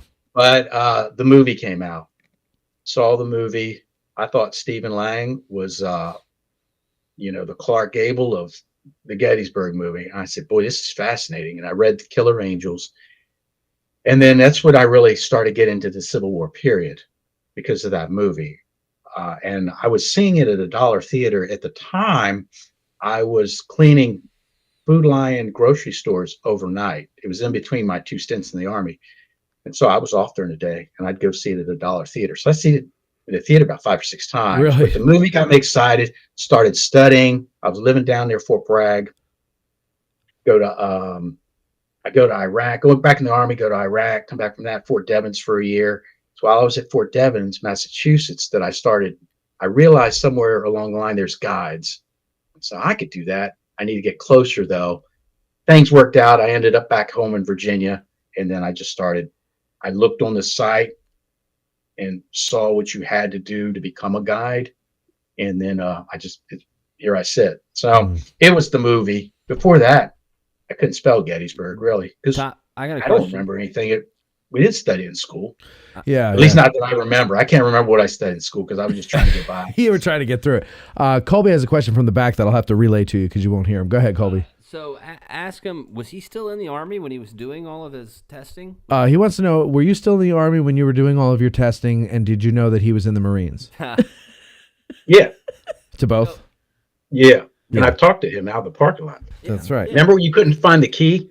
Yeah, to this studio. I couldn't find the key to this studio because that's when you had given me a backup key when I first moved here, Matt. To this studio? To your old studio. Oh, to the old studio. Yeah. Yeah, you couldn't find the key. And we were doing an episode. Oh, Ask the okay. Guide or something. Oh, okay. Yeah, I was still in the Army, and this is jumping ahead. It goes against my advice. When I was practicing for the oral exam, I was bringing anybody up here. I brought my unit up here from Fort Bragg. We got money. What a great We trip. came up here. I had flown in from Fort Huachuca because I was out there for a few weeks. Made it home, got a shower, got up the next morning, drove to Gettysburg, and I gave my unit a tour on the field. But I was bringing anybody onto the field. But yeah, I did it while I was in the Army. And you just, at a certain point in life, if you want to do something, you got to do whatever you got to do, no matter what else you're doing. Yeah. To get to point A. You know, Yeah. is it worth it to you? This is clearly worth it to me. So yeah. Yeah. All right, Lewis, thank you. Lewis, of course, Always a ladies and pleasure. gentlemen, was the guide for our Get Out of the Car tours, and we're doing 2 of our tours. The group voted to Get Out of the Park next year. So we're going to do 2 tours in Gettysburg with the opening tour and the final tour of the year. Lewis will be doing those. And I'll talk to you about the other ones, Louie, and let me know if you want to co-guide on any of those as well.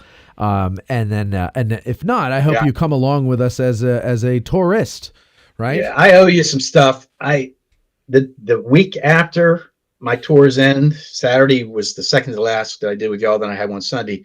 The next Sunday's the Marine Corps Marathon that I run. Oh. So I immediately have to think about that because I have to start eating a certain way, and I want to live. So all that's important. And then it took me a few days to recover from that. Yeah.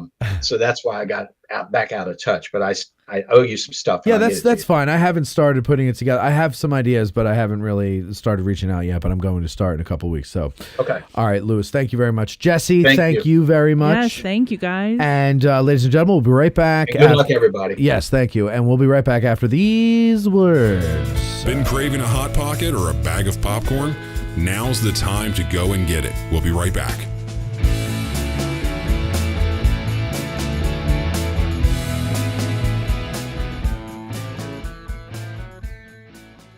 Want the freshest cup of coffee in Gettysburg? Then visit Bantam Roasters, formerly 82 Cafe at 82 Steinway Avenue. They roast all of their coffee in-house, and they have a full coffee bar to keep you caffeinated during your trip. Visit them at www.raggededgerc.com for their menu and shipping options for all of their freshly roasted coffee. Use promo code Hancock for 10% off your order in the cafe. Enjoy historical stories on the History Fix platform. Explore movies, short films, and documentaries. Addressing Gettysburg podcast fans receive an extra $5 off the first year's annual subscription. Sign up at historyfix.com and use promo code Gettysburg. Every subscription includes a 7-day risk-free trial. Escape into history with History Fix. This episode of Addressing Gettysburg is brought to you in part by me, audiobook narrator Mike Scott. Narrator of Savis Beattie's Bloody Autumn, the Shenandoah Valley campaign of 1864, and Unlike Anything That Ever Floated, the Monitor and Virginia and the Battle of Hampton Roads. If you are an author or publisher interested in having your titles produced as audiobooks, or even just in learning more about the process, give me a shout. You can find my contact info on my website, MikeScottVoice.com. That's MikeScottVoice.com. The 1863 civilians of Gettysburg were reluctant witnesses to the Great Battle. Join Ken Rich, the man in the red shirt, for his historic town walking tours. You could book these tours by emailing ken@gettysburgtownhistory.com. That's ken@gettysburgtownhistory.com. And when you're in town, look for the guy in the red shirt. And Civil War Trails. It's the world's largest open-air museum, and they offer over 1,300 sites across 6 states. Drive the Gettysburg campaign turn by turn, paddle to Frederick Douglass's birthplace, or hike to remote earthworks and artillery positions. Visit civilwartrails.org to request a brochure and explore their interactive map. Follow Civil War Trails and create some history of your own. You're listening to the Addressing Gettysburg podcast with Matt Callery. All right, take care.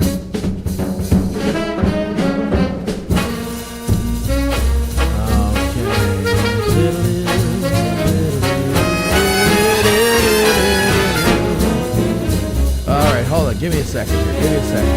There we go. You know, over 300 audio shows and almost 100 video shows are on our Patreon page, and also several respectable licensed battlefield guides, including Lewis and including Jessie. I just outed them. Sorry, guys. But they are patrons as well. Because here's the thing. Just because you're a guide, it doesn't mean you know everything. It's a constant state of learning that you're in. And you're learning from other guides. Mm-hmm. And you're learning from idiot podcasters who have these other guides on. Well, you're not learning from me, but you're learning because idiot podcasters like me put them on. And listen, folks, if honestly, I'm not even kidding. If you're studying for the guide exam, you know, the reading, the eyes, the brain, it's tired, it's getting worn out. Save it for a bit. Do something passive. Listen to the old episodes, all the episodes on our Patreon channel, to help you to better prepare for the guide exam. We cover everything. It's not just the Battle of Gettysburg. It's the Civil War. Yep. Okay, we started doing Reconstruction with Rich Condon, so there's some of that stuff in there. It starts during the Civil War, so you gotta learn this stuff. So anyway, there's a 7-day free trial for our second lieutenant level, which gives you every audio show that we do in a month. And of course, if you like it, then 7 days are over. You join at that level, or you could join at the first lieutenant level, where you get to watch the episodes being recorded, which means you'll hear them way ahead of everybody else. Debbie just said to me, I really loved your episode with Paul Bailey, and I was like, did I put that out already? I thought that's coming out next week. And she's like, no, because I'm a first lieutenant. I just went back and I watched when you recorded it, like in the spring or whenever that was. So you can, months in advance. And then most importantly, everybody loves statistics. 908 out of 909 college sophomores agree that you can't say you're fully prepared for the exam without having consumed all of our AG Patreon content. So, you got to believe them, because they're young, they know everything because they were told, and that's it. That's all it is. So that's patreon.com/addressing Gettysburg. Join it today, and you will thank me. You will thank me. Big time.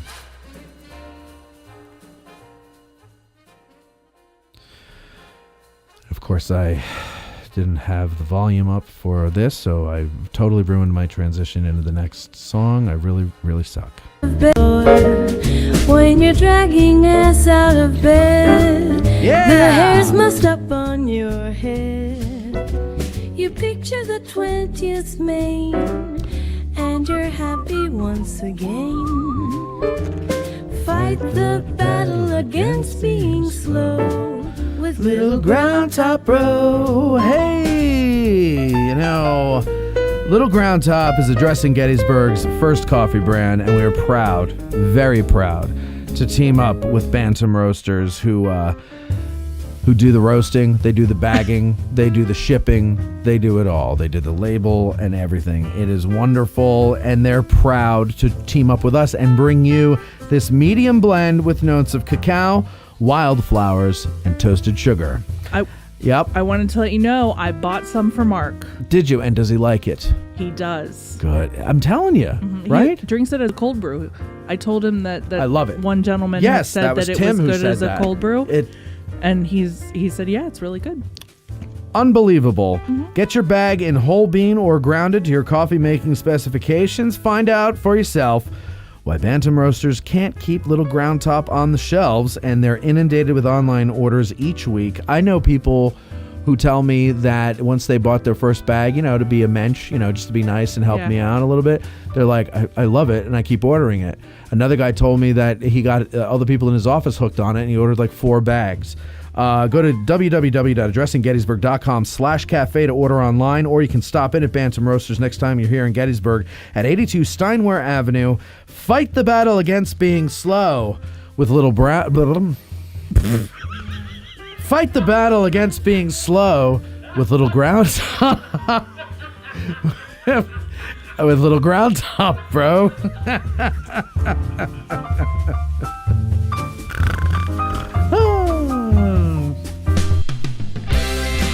Hey, the studio line costs us money, so use it. Call 717-420-1978 to join the discussion, ask a question or whatever.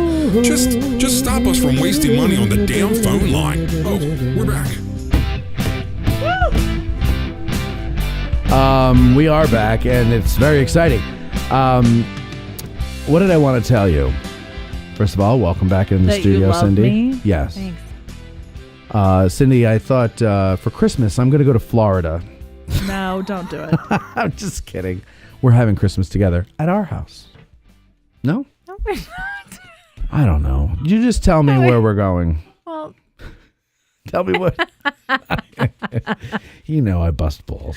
Hey, by the way, so Ben Dixon stopped by today. For those of you who don't know. Oh, did he publish it? Years ago, 2007. It's not in print anymore. But no, but he was gonna do if you can find a copy of this book, Learning the Battle of Gettysburg, a guide to the official records. Oh, yeah, Mikey. Yeah. Right. Have you found this book? Yeah. You. Wow. Okay. It's super exciting. Jesus, sound like a like a high C commercial or something. Yeah, high C. Oh yeah. Oh yeah. It's a guide to the official record. It is really well laid out. And like he does all the work for you. You want to find Pete, not Pete. What's your name? Mike. Do you want to find Colonel Sheffield's report of the 48th Alabama? Sure. All right. Well, you know where it is? No. No. OR's number 2, page 395. Oh, look there at you that. go. Boom. Okay. If you can find it, get a hold of it. He did say he has it in PDF form. So shoot me an email if you want to get a hold of it, matt@addressinggettysburg.com, and I will forward it along, and he can send you the PDF. I said, I told him I might do this, and I said, but I know you're busy, and I don't want to inundate you with a bunch of requests, but I also want to serve my audience. So I email me, and then I'll say, hey, Ben, I got these requests here. And I can't guarantee you're going to get them in time, but you'll get them eventually, and it's good to have anyway. So there you go. Bethany's voice last week, ladies and gentlemen, was, of course, I have a couple of things I want to play for you if you don't mind. It's in the I don't know why it's in the folder known as Horse Beth. No, HOARSE. There's a Native American man with a tear coming down because of you. Okay, there's one. It like drains down the back of my throat. Oh no! Oh no! You see my huge tonsils?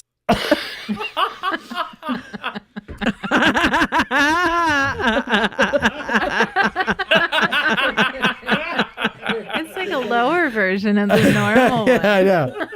My laugh is good.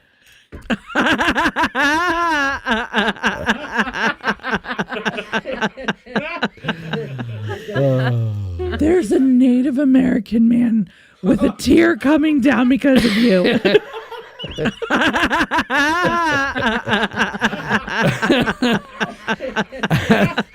And then there's this simple it was bad, man. So there's a lot more where that came from, but that's all I was able to pull yesterday. Of course, we have the lines that I asked you to say towards the end that I'll pull, and tons of other things. I am so glad I'm entertaining. This could be a really long show if I wasn't. You are entertaining. Well, you know, even you without are. a hoarse voice. Yeah. There's a Native American man with That's a my tear favorite. coming down because of you. That's my favorite too. Because of you. And I don't know why it's only in the left speaker, but we'll fix that. All right. So what else did I want to tell everybody here? That's really all I have for, I didn't really have much today because I did not have time to put things together. I have something. What do you have? What do you have? Tell us. So I just want to point out that 6 Questions did something. Was this today? Oh, and by the way, I'm sorry, real quick. If you want to call in, the phone lines have been open the whole show. I should have told you that earlier. 717-420-1978. Go ahead, Beth. Sorry. That Mike did something very awesome today. Really? Yes, it was today. Yes. He became a member of the Friends of Gettysburg. Oh, very He's a temporary. Very nice. This is until his real card comes card. out. Okay, temporary card. Yep. So now I am officially his primary solicitor. What? Yep. Wait. What? Like his attorney or? No, I am the person he'll get letters from me and things from me, signed by me. Okay, gotcha. Okay, all right. Estella, I just held up the book that we were talking about there. So there it is. Okay. Congratulations, Mike. Thank you. Yes. For all that. We have a listener in the back there, Matthew Gillespie. Great first name, by the way, Matt. Yay! We're not clapping for your first name. We're clapping. We're clapping for you. Yeah. Matt, come over to the microphone for a bit and say hi to the audience. You just extend that mic. You Oh, can did Colby leave? There, yeah, Colby left, I guess. He had diarrhea. All right, Matt, how are you? I am fantastic. And you came on the October Get Out of the Car tour, if I'm not That is mistaken. correct, yes, sir. And you were very kind today. You brought us a housewarming gift, our first load of firewood. Yes. That is correct. Ash, to be exact. Yes. Much what appreciated. a nice gift. That's It is very sweet. It is a nice gift because we just got our wood-burning stove installed. Did it come in? On Yes. Tuesday it got It's installed. beautiful, and I have to do its seasoning burn. And I was like, I keep forgetting to grab some wood. And there you go. And it's well aged. Oh, perfect. Perfect. That's a great gift idea. It is a great gift idea. Yeah. Where are you from, Matt? I am from Upshur County, West Virginia. West Virginia. Now, what's that near? What's the big town in Upshur County? A little bit south of Clarksburg. Okay. A little bit east of Jackson's Mill, where Stonewall Jackson was born. Okay. About an hour and a half south of Morgantown. All right. 2 hours north of Charleston. Okay. My gosh, you're right smack dab in the middle. Pretty much in the middle. You're out there. So I'm assuming you're up here for the weekend? You didn't just come up for this?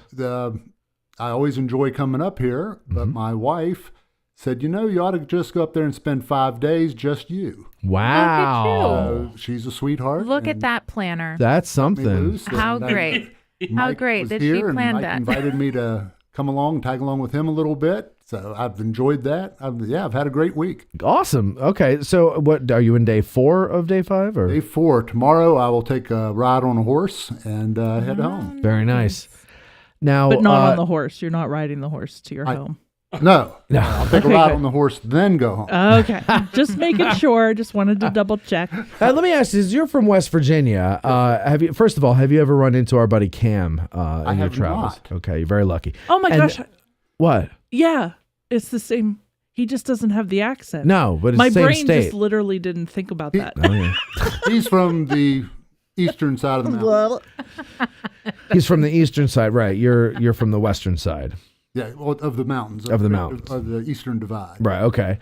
So let me ask you this. So, years ago, Cam came on the show, and he said that it's a tradition in West Virginia that on the wedding day, the husband pushes the wife, I think, down the aisle in a wheelbarrow. Have you heard of this? I have not. So that's probably a Mallow family tradition, not... It might be. Yeah, okay. So that's not... I don't think my wife would have allowed that. We should ask her. I don't know where he got that from, but when he told us that, we were all... And he was shocked that we had never heard of that. And we're like, what? Yeah, I've never heard that one. But he also never heard of airplanes until he moved out of West Virginia. So, It's very Dwight Schrute-esque. He's very shrewdish. Yes. All right. Well, anyway, thank you very much for the firewood. Yeah, thank you for your you. support. Yeah. Thank you for coming on the tour. And are you coming to the Christmas party?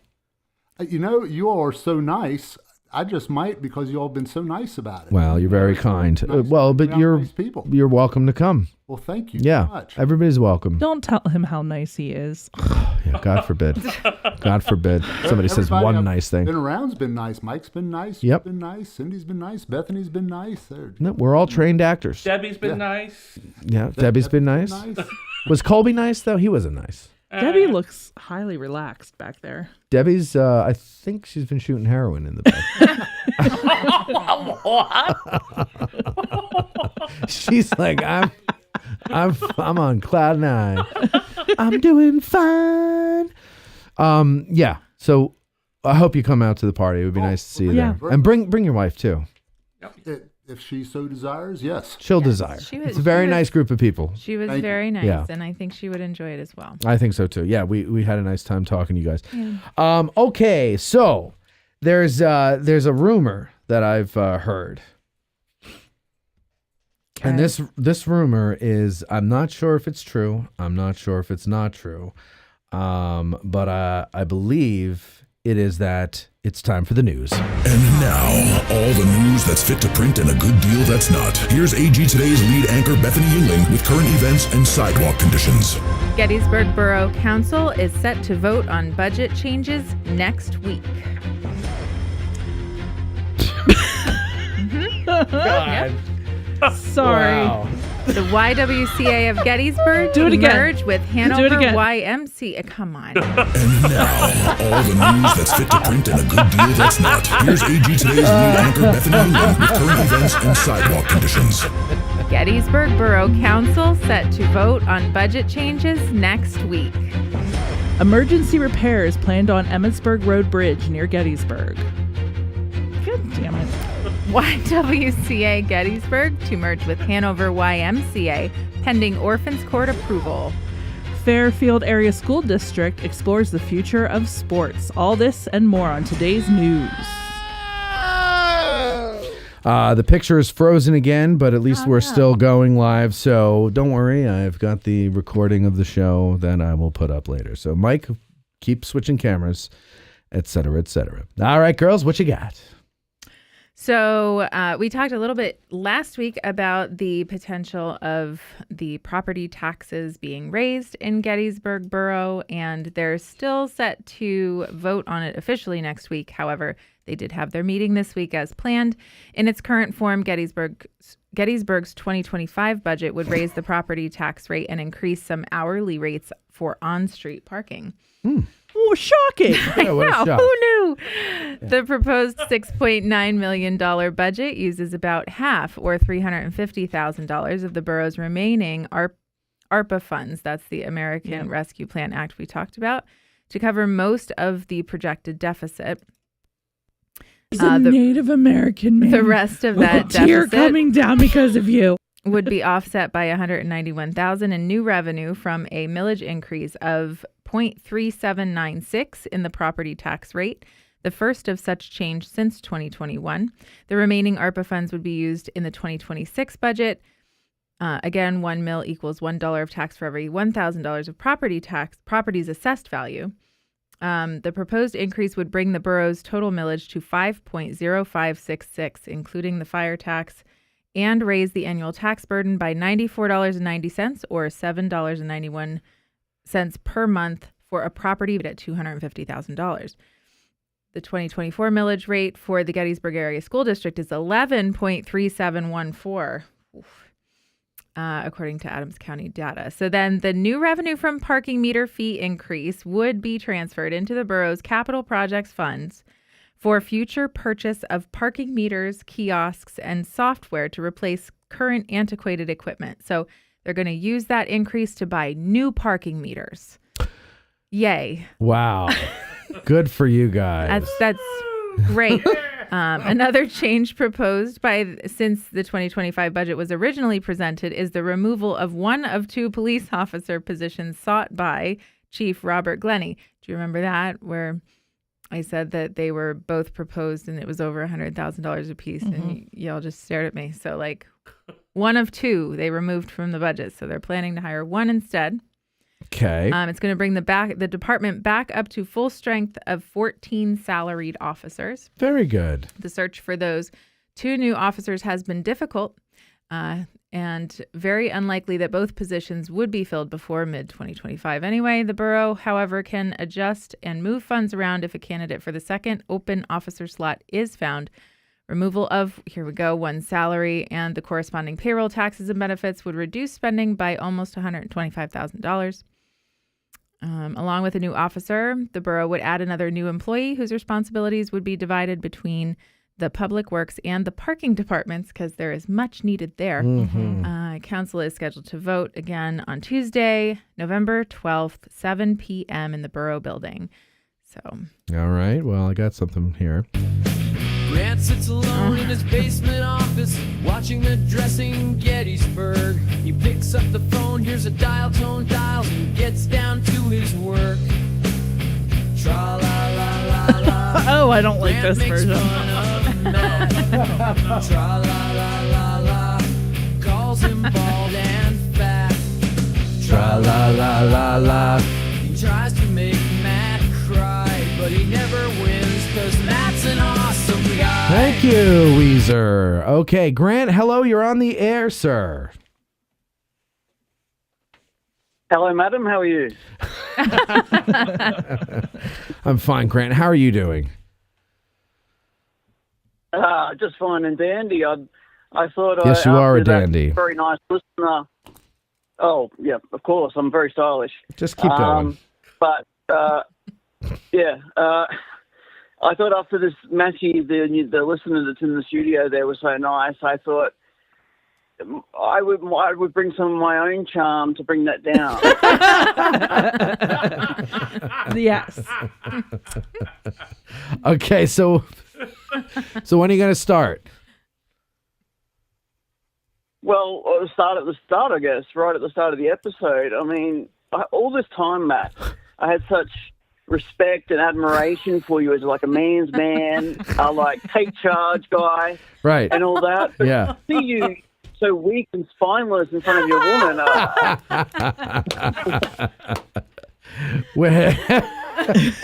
How as a weak and like spineless? that. I got my way. But I have to say that Cindy, I really like. I've never seen that side of Cindy on the show before, and Oh. it was really cool. But I'm gonna What was that? I'm gonna encourage her to bring that out more. Oh. Oh no, yeah, because it's isn't it more fun when there's like banter? You know, yeah, like what's the word I'm looking for? Listen. Not Absolutely. strife, but there's a conflict. You know, conflict is fun as long as it's good done in good humor and we're joking around. You know. That's what I try to bring to the show. Yes, I'm very conflicted about having you on the show. Chaos, mayhem, all of that is all I can do. But Yeah. because the thing is, it's easy to take the piss out of you, Matt. You give us a lot of ammunition, a lot of material. Yes. And it's easy to it's fun to make fun of Bethany because she's so nice and sweet. I mean, I'm so annoying and such a smart ass. So it's Right. fun to do. And she's an but with anti-Greek Cindy- guy. He called me nice and sweet. Yeah. But with Cindy, I haven't really, and like with Colby, he's a Marine and from Florida, so that speaks for itself. And What, Grant? Grant, why? Cindy, Oh, go ahead. Yeah, there's no finish real it. angle with Cindy yet. I was Cindy, just saying that what'd with you? Cindy, there's no real angle that I can mock yet. Well, she's not really mockable. Yeah, she's not. She's No. what we here in America call a classy dame. A classy broad. Yeah, she's a classy Well, I don't know broad. if I'll go that far, but Oh, Grant, look at you. Sitting No, alone in your I'm basement a big Cindy office. fan. She's in that. She's ranked second in my favorites, but after Bethany, so that's pretty good. That's good. Grant, let me ask you a question. Does Australia... Why do Is it a good Australians know more about America than the Americans? Like, is it really boring there that you guys don't have anything to pay attention to in your own country? No, they're smarter than us. That's the problem. Well, I don't think know so. about all Australians. Uh-huh. I don't know about all Australians because I'm a special type. Well, you are special. Yeah. But they have schools for you. But oh, of course. But I mean, not many people can say that they get to call in and to their favorite show and make fun of the hosts, and I get to keep doing it. So I mean, that's what's so fun about it. But that has nothing to do with my question. My question was, how do you know so much about Well, American... it wasn't a very good question, so I ignored it. I don't know the answer. I don't know the answer for everyone else, but for me, American culture's always appealed to me because it is kind of boring. Yeah. I couldn't I don't know if I could survive living in Gettysburg because of the winters, but it would be cool to visit and all that. So, What are the winters like where you are? You can still wear shorts. Like you don't have to ever put jackets and crap on. So Jackets and crap. Well, if you're coming in March or April, you might want to invest in some sweatshirts. Yeah. Still a little What where are you in Australia? In Queensland, at the Gold Coast, which is like which is beaches, sunshine, all of that. Okay, Really, and you're not far really from the happy. equator, right? Is that what it is? No, that's near Asia, but I mean, I'm sure you're a big geography fan. The equator goes around the whole country. What the hell are you talking about? The whole country. The equator Or the goes whole world, around the whole country. world. Oh, you're on the... Wait, what did you say? On the Gold Coast? Gold Coast. Okay, but It's near... like San Diego across to Miami. They're for simpletons like you.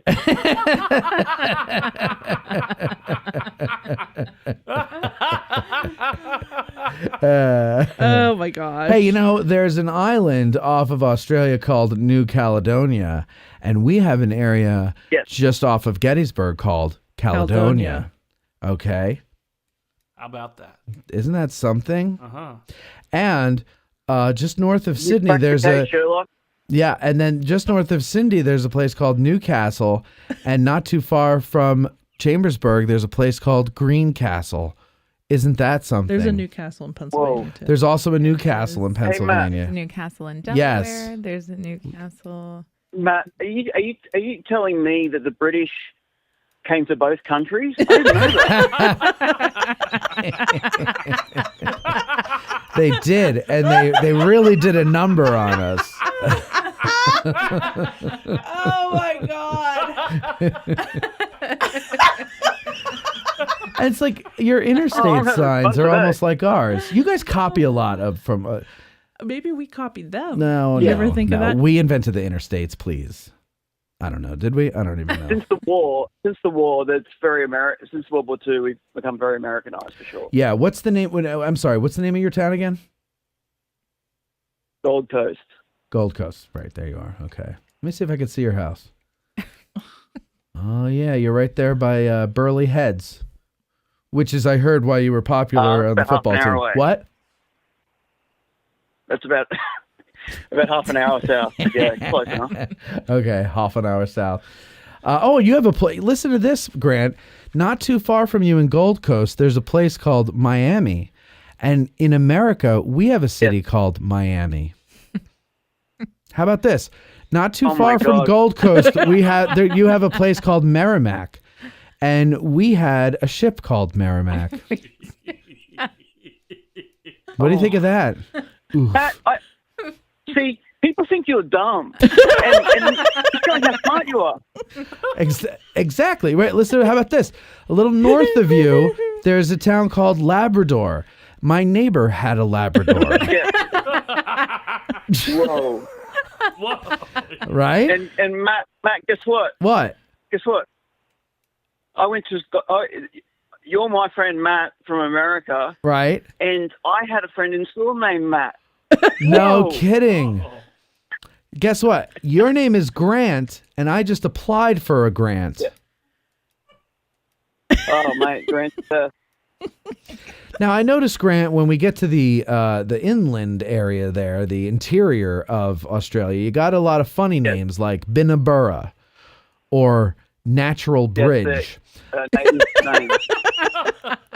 And then there in the middle of all these crazy named places, there's O'Reilly. And your last name is O'Brien. A lot of Irish people down there in Ireland, or in Australia. There are a lot of Irish people in Ireland. So that's where they threw all of you guys, right? There was a penal colony. It was only men. Well, let's just say us Irish planted some seed down there. We can tell you that. That's so disgusting. Well, you drive me to this. I drive you to this. Your fault. Yeah.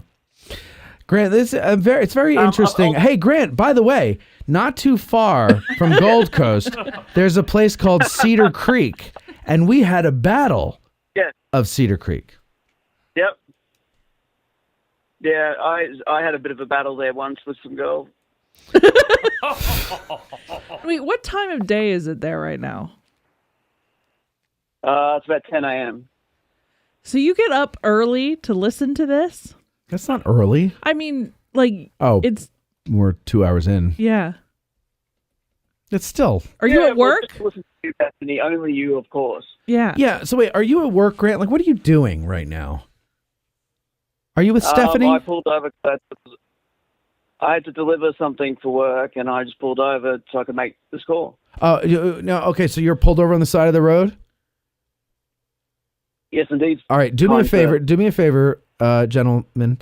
Don't say anything. Roll down your window. I just want to hear what Australia sounds like. Go ahead. What's that?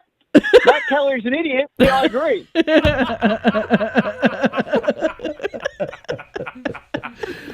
Hey, you know, Grant, not too far northwest of Gold Coast, They think the same as me. there's a place called Tambourine Mountain. And when I was in fourth grade, I got to play tambourine in the band at my uncle's wedding. I know. I hear that's why he doesn't talk to you anymore. That's right. I totally threw the rhythm off, and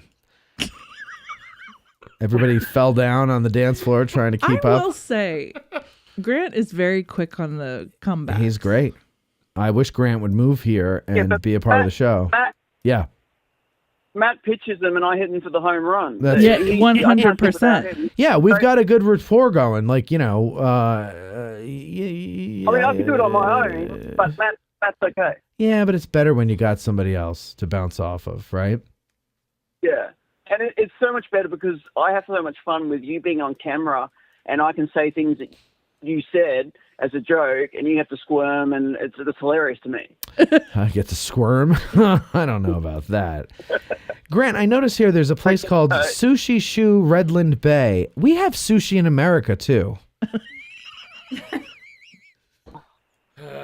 I haven't seen this kind of intellect since Einstein. Hey, Grant, listen, the girls are doing the news. Is there anything else you'd like to say? Because I really... I just want to offer my advice to the guides because you've, you know, as a guide expert myself, I thought I would add my 2 cents and then I'll go. Go ahead. And seeing as Mike's on right there, I can offer this to him. Now, everyone's been saying, oh, there's not much pressure and there's not much, you know, you can always go again. But I'm on the opposite side of this. I think there's so much, this is the most pressure you'll ever face in your entire life. This could affect your entire future. Grantley. Who knows what's going to happen? They may never have this test again. Grantley. What are you doing? I'm sure Mike's going to be fine. Thanks, Grant. I didn't hear a word he said. I was reading the comments. What was it, Grant? Can you say it again, Grant? He basically said, don't Oh, panic you can because def this may be one. it for you. Don't panic. This may be it for you. Oh, don't say that. But you may never get the chance again. Oh, Michael. Don't listen to him. Oh. What Hey, did I Cindy, say? one last question to Cindy. No, I'm just saying, don't listen to him. He doesn't know what he's talking about. He's from Australia. Grant, can you sing a little? one last question Can you sing a little of the Australian national anthem, "Tie Me Kangaroo Down, Sport"? What's up, Grant? 2, 3, 4, tie me kangaroo down, sport. Come on.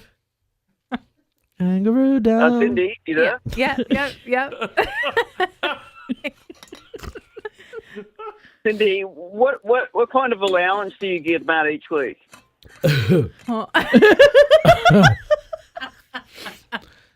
She allows me back in the house. Is he a good boy?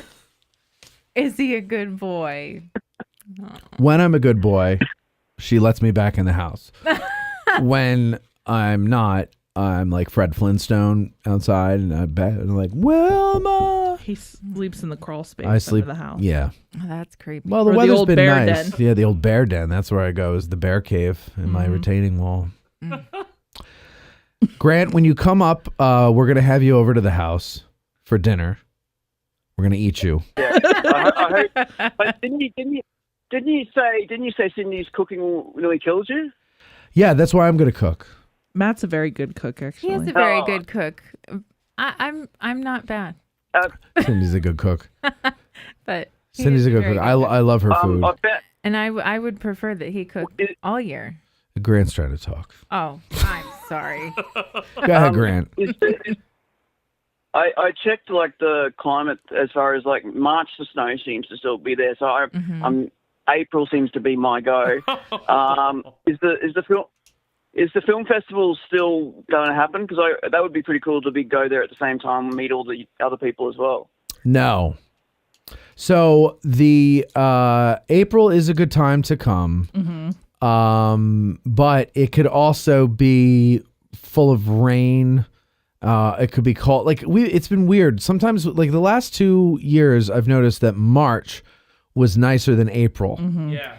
But also, you know how they usually say April showers bring May flowers? Not true anymore. It's not. And it's May flowers May. bring June, or May showers bring June flowers. June flowers. So April, I feel like, has been decent the last couple of years.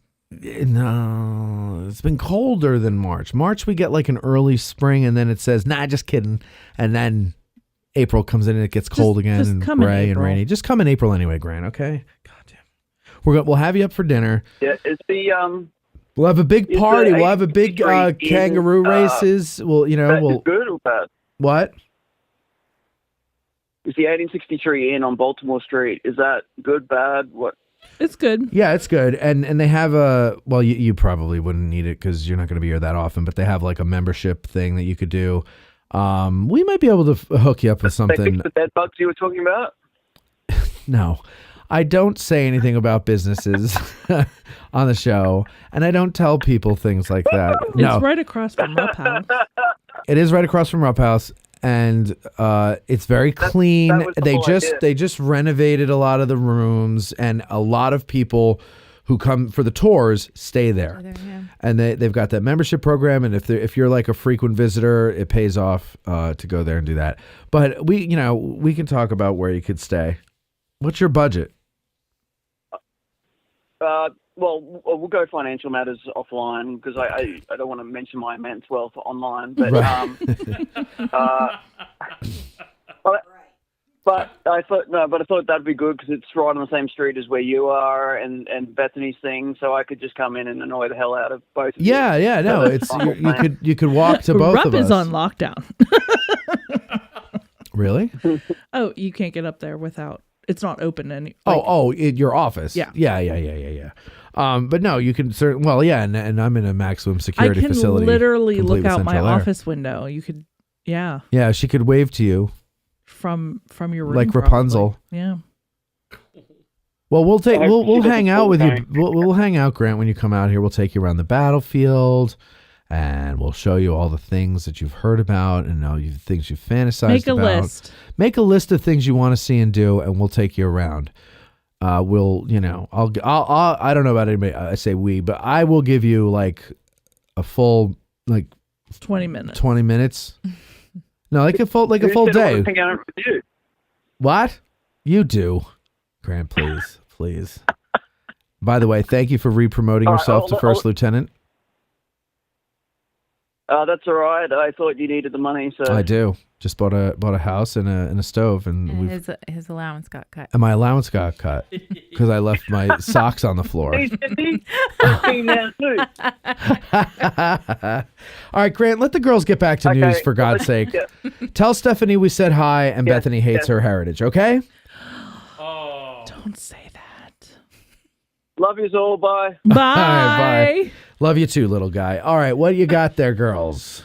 You're up. Okay, 1 moment, please. All right, we're going to take a moment and just relax.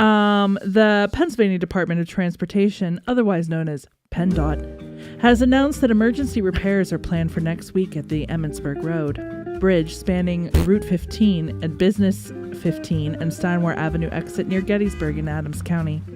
A recent inspection revealed steel repairs were needed for the structure. Weather permitting, the work will be performed from 6 a.m. to 6 p.m. from Monday, April 11th, November 11th through Thursday, November 14th. There will be short-term lane closures in both directions of Route 15 during work hours. There may be full closures as needed, with traffic being detoured via the on and off ramps at the exit. Yeah, I know, right? This is not cool. Of course, they're going to put all the updates on the 511pa.com, which is where you can get. I have to drive that way. Yeah, no, it's going to be awful. Whatever. I guess I'll just get off and drive through town. Yeah, that probably be quicker. I'm gonna have to. Probably be quicker. All right, what else you got? They made it sound like it's like we got to do this now. Well, if they scheduled it that quickly, I mean, PennDOT usually doesn't live. Okay, they don't live. They don't schedule things that quickly. Right. So yeah, it must be important. All right, what else you got? All All right, so the YWCA of Gettysburg is merging with Hanover's YMCA. They announced the merger. Pending Orphans Court approval, according to a joint press release, operations will continue at the YWCA Gettysburg under the Hanover Area YMCA Association, with no interruptions of service to members and participants. As a result of the merger, the YWCA Gettysburg and Adams County will dissolve, with the 909 Fairfield Road Fitness and Aquatics Facility in Cumberland Township and the Adams Commerce Central Child Care Building, which is 50 Expedition Trail in Strabane Township, continuing to operate under the Hanover Area YMCA Association. The Cumberland Township facility will be renamed the Gettysburg YMCA, while the child care location will be known as the Gettysburg YMCA Child Care Center. Wait, so we're going to a YMCA? That's correct. It's fun to stay there. Mike. What'd he say? He went, Yeah, you're very punny, like very dad joke today. Yeah, I know. I'm in the moods. All right. Due to changes in leadership, rising costs, and the pandemic impacting the YWCA, the volunteer leadership there worked to find a strategic partner to ensure the continuation of vital services, including childcare, advocacy, aquatics, and fitness for the Gettysburg community, according to the press release. Leadership teams from both of those organizations agreed that the merger was the best path forward following 8 months of discussions. It was not an easy decision, nor was it taken lightly. The YMCA shares their core values and the values and offers a clear, aligned strategy for growth. We are confident that this opportunity positions us to serve the Gettysburg area even more effectively.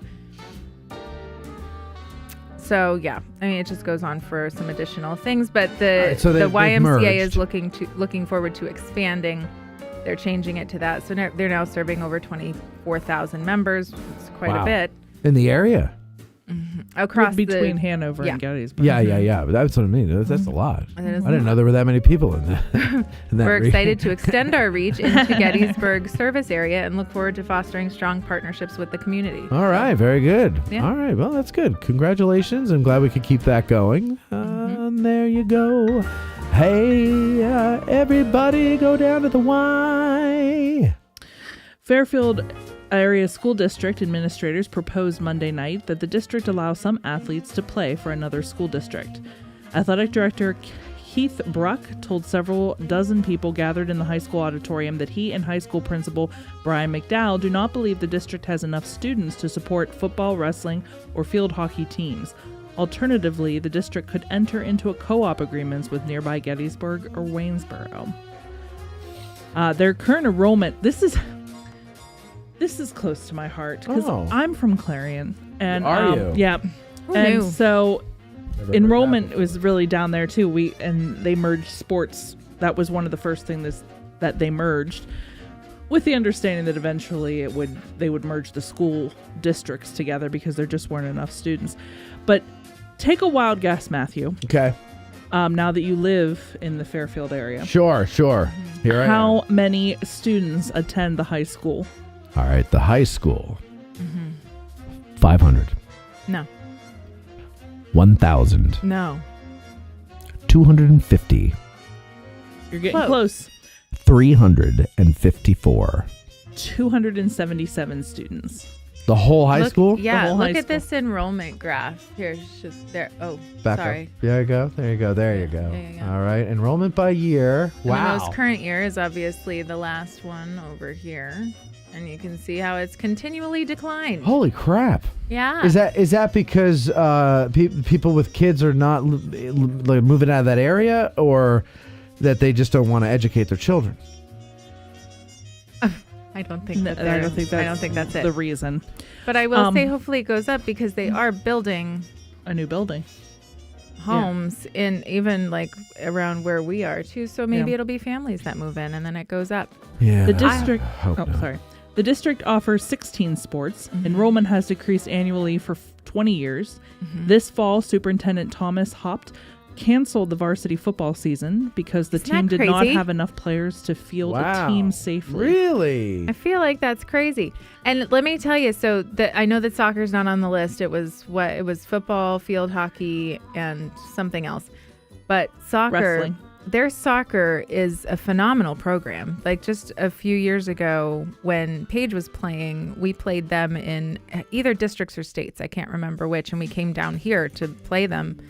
And they were amazing. Like their soccer program is really great. It's pretty well known too. So I was very surprised. I mean, obviously if enrollment's down is what it is, but it's Camp Hill also did a co-op like they're talking about. I know you haven't gotten to that yet, or you kind of did, but like that's letting students from other places play at other schools that have those. So like Camp Hill didn't have volleyball, for example, because they didn't have a gym ceiling high enough, so they could play at Trinity. Yeah. Which was the local Catholic school. So First of all, I'd like to say something, if I may.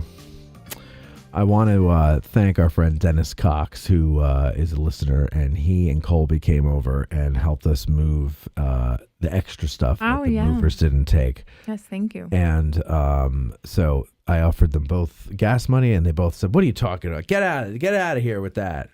And it was very nice of them, but I felt bad because they drive trucks. The gas isn't cheap.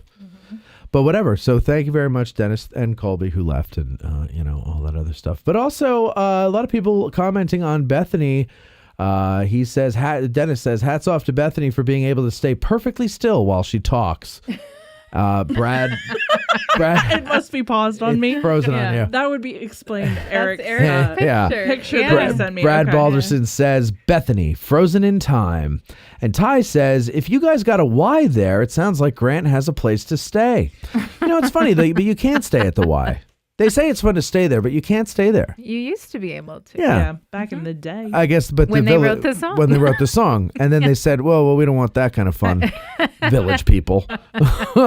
Right? And I think that's why they stopped. It was too fun.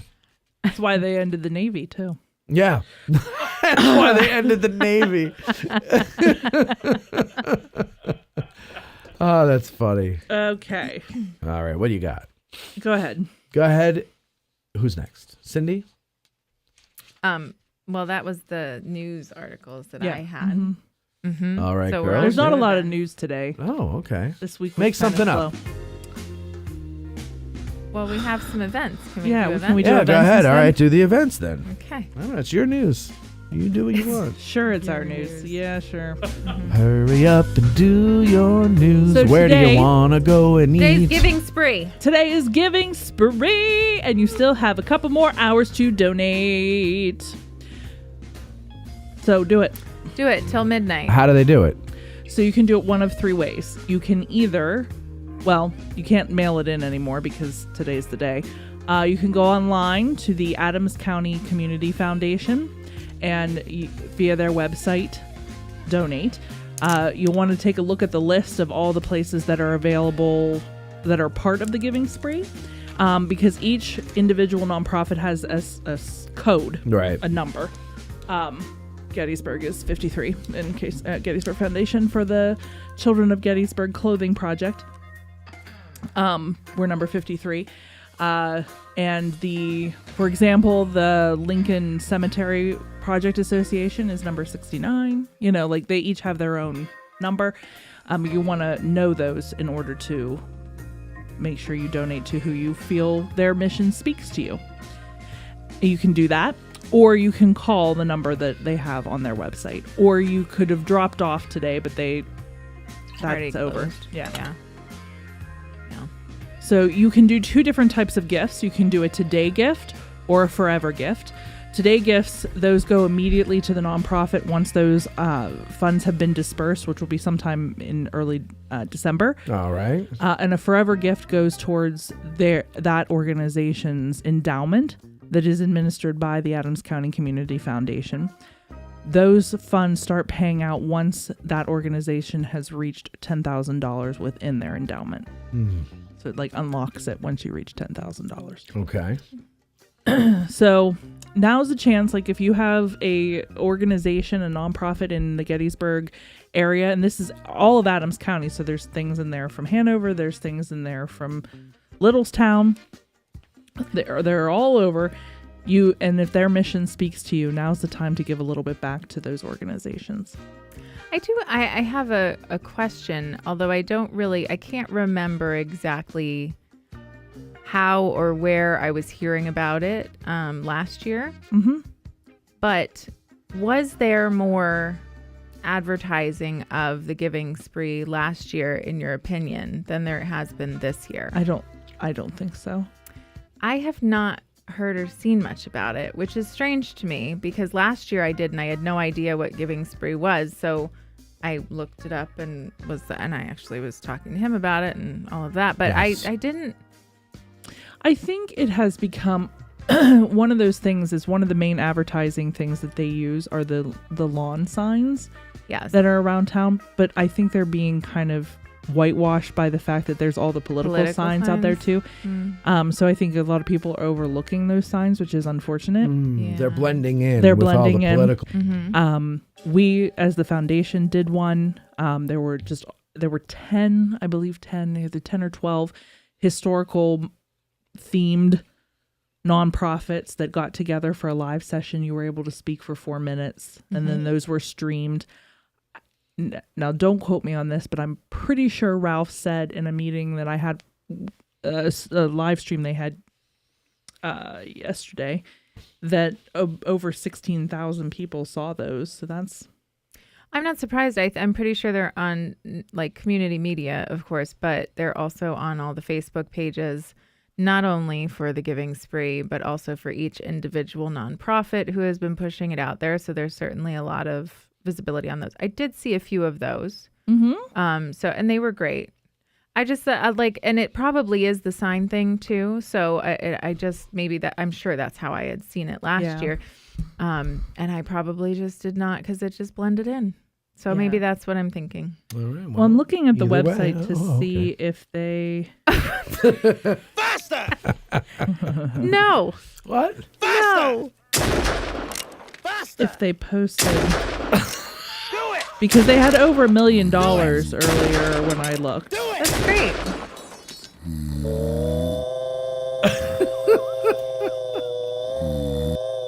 Well, this weekend, while you're looking for that, the 9th and 10th.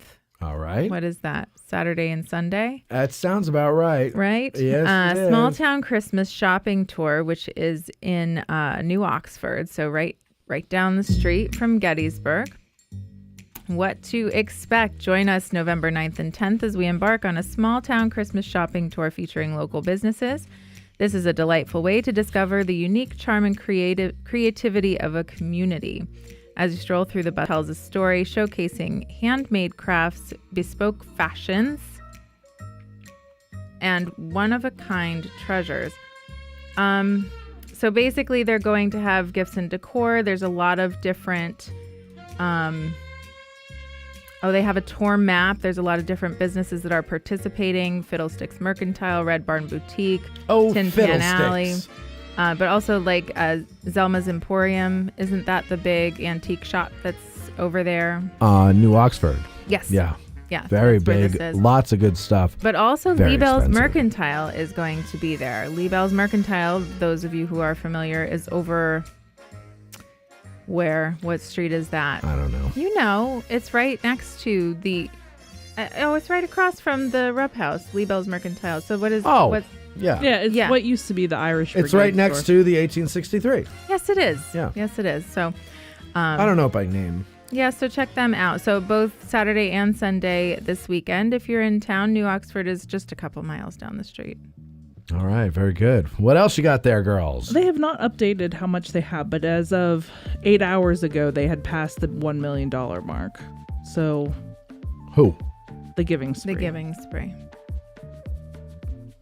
So let's not forget that next weekend is Remembrance The Giving... Day. Oh, Remembrance Day. The parade will be starting at 1 p.m. Parade starting at 1 p.m. Now, this might be a thing for next year where I'll be able to do it live with the 2 camera setup and everything like that. We're recording it this year with 2 cameras, though. So it's not going to be live. You'll have other live streams, obviously, that you'll be watching. But of course, our coverage will be the best and most immersive. We will be on a rooftop, and we are going to send... I'm thinking maybe, Cindy, what do you think? I was thinking of maybe sending you as like a man on the street, across the street to the sidewalk to interview people. We'll give you some questions, maybe, Sure. That type of stuff. And we can have the camera that's on the roof shoot down to you, and you can talk up to it and everything like that. And people will be like, wow. Can I talk like Myron Cope? I wish you would. So Myron Cope on sports. Oh. Okay. Yeah. Yeah. I'll do Howard Cosell, and you do Myron Cope. And people will be like, are they both doing Howard Cosell? I'll do Harry Carey. Okay. Yeah, you be Myron Cope, I'll be Harry Carey. Go ahead. Okay. We're talking about the now- parade. Let's say I don't know, some reenacting unit is coming down. He kind of, you know who Myron Cope kind of sounds like sometimes? Is the guy? Martin Short. Jiminy Glick. Yeah, Jiminy Glick. Really? Oh, Yeah. funny. That is funny. Yeah. Like what? He just had this like Pittsburgh accent. You have to look him up. I can't think of a thing. I think he I used to can say. do that. Let's see. He created the terrible towel. Okay, what's that? It's the yellow towel The that they. towel Oh. for Steelers. Oh, I think I've seen this guy before. He's dead now. Yeah, let's see. If I can. Local radio broadcasters. Men whose objectivity sometimes gives way to their passion for the home team. This is unbelievable. They whine.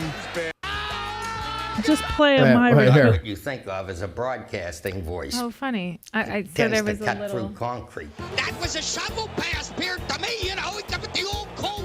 To throw the coal into the bin there, business. I always try to inject humor because it is, after all, a game. That's all it is. It's not life or death. Tony Siragusa, I am going to describe him as looking like the guy they send around to break your legs when you haven't paid your bookie. And he does. That's what he looks like. I'm a stickler for pronouncing a name right. Would you have expected Rocky Flyer to turn into Steve Martin? It was Nujinski. Well, then Nujinski was a great ballet dancer. And I have a... That's funny. Yeah, you do him. Yeah. And I'll do Harry Carey. Okay. Okay. Not right now. No, I have to no. practice. Yeah. Okay, great. What's All right, next? so during that, the Daniel Lady Farm is also having a Remembrance Day celebration weekend. So some folks, I'm sure, are going to come in for that. 986 Sure. Hanover Street in Gettysburg. Starts at noon on the 15th. It ends at 2 p.m. on the 17th. Military, craft, and food vendors will be on site all weekend. Stop by and check out the array of reenacting supplies, gear, books, merchandise, gifts, and arts and crafts available from a selection of vendors. So it's noon to 5 Friday, 9 a.m. to 2 p.m. on both Saturday and Sunday. Take a free tour of the farmhouse, museum, and barn while you're there. And then also, get out of there. Also, camping is free all weekend long and includes water, wood, and facilities. Check out the Reenactors Rendezvous that's happening there as well that weekend. Lots going on. And then the illumination. So the illumination will start at 5:30 and go till 9:30. And we will set a candle at every Civil War grave in the cemetery and along the pathways. So it's approximately 4,300 candles. Wow. And then we have a group at each gate that reads the names of all those buried there, including the unknowns, but of the Civil War dead. Okay. And it's very moving. I cry through the whole thing. We have an honor guard that goes up to the Soldiers Monument and stands guard every half hour. So it is very, very moving. Now, with that being said, if it moves you to help with the setup of this, I am making an impassioned plea for those that are local to help with it. And also taking down, right? Don't you do the same thing? Because we put up all 4,300 candles in an hour. Wow. And really? Yep. And we have... How many people do you have helping you usually? About 200. Yeah, I would say. Yeah. Good Lord. Usually they get it done way It's in 200, advance. 4,300, 200. So that means they each have like 2,000, right? Yeah. Yeah, pretty much. Wow. 4,300, not 43,000. Right. Okay. So then we have to take it down. Now. And nobody helps with that. No. Right. We have more time to take it down. We don't have to do it in an hour. I mean, I'd like to do it in an hour, but it's not going to happen. But you were in the dark, in the cold, right. in the middle of a cemetery. Yeah. So. And that's Saturday night you do that? Yes. Yeah. So that starts at 9:30. And if you are so inclined to come and help, we'll be meeting at the Baltimore Street Gate at approximately 9:30. And then we work until it's done. Do we have something going on Saturday night? Or I feel like there's something. No, somebody there asked. Was going. Somebody asked me if no, not that. It was somebody asked me about. I don't remember what it is, but you know what? Whatever it is, whoever asked me, once we talk about it again, I'm going to suggest that maybe we all just go and help do that. Yeah. Yeah, and not to make it about me, but I'm going to make it about me for 1 second. Your back hurts. Well, no, it's just that I, as we all know, am very, Clumsy. very, very, very afraid of skeletons. Oh, God. And we are in a cemetery in the dark. Here we go. So I self-medicate. And in order God. to do this, I get a Xanax from my Oh, doctor. okay. To go. Nobody thought that's what you meant. Yeah, we thought you were getting hammered. You know. Oh, no. Thought you were... No. I'm not drinking. So don't do that. That's not nice. It's just a little music. Uh-huh. So it is, the quicker we can get out of there, the better off I will be. Because then we have to load up the U-Haul, take it back over to Rupp House, unload the U-Haul, and take the U-Haul back to the U-Haul place on York Street. And usually we're done around 1 o'clock. In the morning? Mm-hmm. On Saturday? Mm-hmm. Wow. We have that christening to go to. That's what it is. Mm. Oh, we can't. Oh. No, See, I'm that's just what kidding. happens a lot. You got that thing. The thing. So we have about 200 and sometimes almost 300 people help with the setup. Yeah. And then when it comes to the teardown, it's like 30. Yeah. Well, do you like do any pitch to the 200 and say, "Oh yeah, please, for the love of God, you hate," like you should say something like, "If you don't come and help, you hate the soldiers." I would never say. Well, you should. No. It'll work. Yeah, you'll get 32 people. Guarantee. Yep. Put some of that Catholic guilt on. Yeah, exactly. Now, one of the problems that we're running into this year. Oh my God. Oh man. You somehow have to get that out of your head before next weekend. All right, go ahead. So you're in the graveyard. I hate you so No. much. I'm never mentioning anything I'm afraid of ever I'm again sorry. in front of you. You're in the graveyard. It's a cold November hate you. night. Last year it was 18 degrees. That's one of the reasons why people don't come back. Yeah. And then this year, though, it's supposed to be in the 30s, so that's good. Right. That'd be warmer. It's been a little warmer, yeah. And then to top it off, we're in a burn ban. Mm-hmm. So you use real candles? Mm-hmm. Oh, I thought you used those little battery-operated LED candles. No, we talked about it today, and we probably are going to have to order them. Yeah. But I'm not happy about it. No. By the way, yeah, I mean, there was that forest fire last week. Yeah, we, in good conscience, after that happened the other day and how bad that was. Yeah. I don't want to be responsible for burning down a historic tree in the cemetery. No, or the cemetery, like all the grass. I mean, like, yeah, it's like, oh, Bethany's at it again. Believe me, the guys in maintenance are well aware that it's me in charge. Aaron and I sit out there, and we try to be so good. We go around in the dark, just the two of us, after everybody's left, to make sure that every candle's picked up and every bag is picked up and all that stuff. And you can't let it go till the next day? They want it all cleaned up. Yeah. So that's part of our permit. Yeah, right. Well, I mean, you don't want it all laying out there overnight anyway. So, all right, what else? Anything else, girls? Well, the only thing else I have is that, and Colby's not here anymore, but this Sunday is the Marine Corps birthday.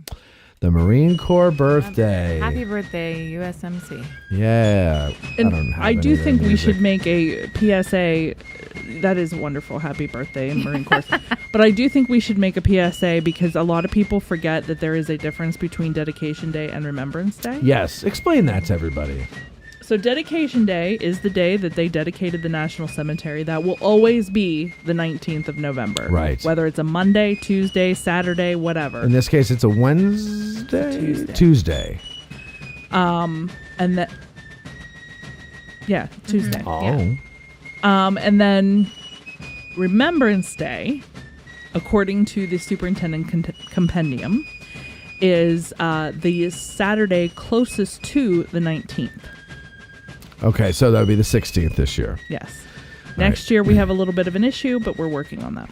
Well, I implore you all, if you're going to be a spectator for the parade and you want to, hang out, come down to Bantam Roasters. We'll be there. We'll be doing our commentary, but you can sit on the porch or near the porch and watch the parade with us. And, of course, enjoy a warm beverage from Bantam Roasters. Or enjoy it. Perhaps some hot chocolate.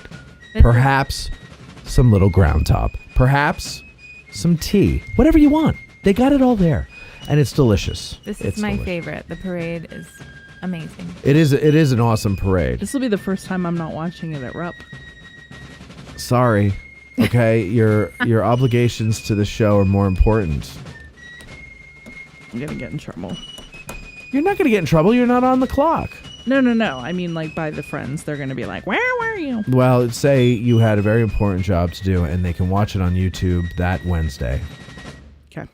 Or Monday. Okay, so what else have we got? Okay, enough with you guys. What else is there? Anything else, guys? Yeah, rude. No, and I'm talking to the fifes and drums. No, it's time for food. It's time for food. Where are we going to go tonight, guys? In the back, where do you want to go? I think our only option. At this point, the sheets. All right, so I guess we're going to the new diner out on 30 there. Yeah, we were there last night. It's good. I like it. The mozzarella They make really sticks. good eggs, and the mozzarella sticks are really good. Yeah, I don't know what's so good about them. Yeah. Last week they didn't cook them needed as another 30 seconds. Yeah. Or so in the deep fryer. Mike, what was that you got last week? Did you get a chili dog? Yeah, I got chili dogs. Yeah, that looked pretty good. Was it good? It's chili dogs. Okay. Unless it kills you, it's good. Yeah, that's true. Yeah, they do really good eggs, and they understand what over medium means. See, I'm glad we clarified when she talked about self-medicating, because everybody thinks she's, as Ty Webb says, partaking in the devil's lettuce in the cemetery. No, I'm not. She's taking Xanax, which frankly isn't much better, but whatever. Seriously, it's habit forming. I only get one. Mm-hmm. One Xanax? Yeah, and I take it. Well, one is all. What, one a year? Or what do you mean? Yeah, one a year. Really? Mm-hmm. The doctor's like, no, one is enough for you all year long. Well, no, I go in and I tell them they're what aware. It's for. Yeah. Wendy, my friend, she has trouble flying, and so she goes, and that's what happens. Oh, you mean you go in and you say, I'm afraid of bones and I have to work in a cemetery? Give me a Xanax. And he doesn't say, couldn't we send you to a shrink instead? Oh, please. And Dr. Shaw is very, very wonderful, and I love her immensely. So Roberta Gould Shaw? No. Huh? No? Oh. Hi, I'm Dr. Roberta Gould Shaw. No, she's Please disrobe. Faster! Faster! Do it! Okay, that's not funny. I have told you there is no time for that. Oh, it There really no is time. paused on my face. Yeah. What do you think? We're kidding you? Well, I thought it was done No, and I got to already. find out why all of a sudden it decides to just pause in the middle of a show. And by the way, I've done shows on Patreon during the day. It doesn't do it. It's something at night. I don't understand. I think I'm going to get that Earthlink. I hear it's very smooth and there's no problems with it, like real internet. But it's expensive. All right, listen, guys.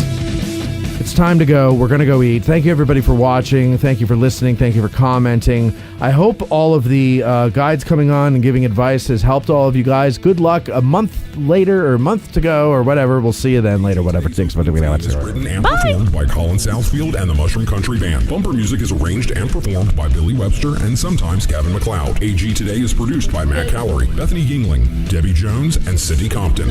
Engineered by Colby Sumner and maybe sometimes someone else. Guest accommodations are provided by the guests themselves. God! We'll need a couple thousand patrons to be able to put people up in hotels. No! Speaking of patrons, maybe you'd like to become one. You'll find plenty of perks over there, not to mention hundreds of episodes that will help you further your Gettysburg and Civil War education. So go to patreon.com/addressinggettysburg. I'm Huevos Grande, the voice of Addressing Gettysburg. Thanks for listening.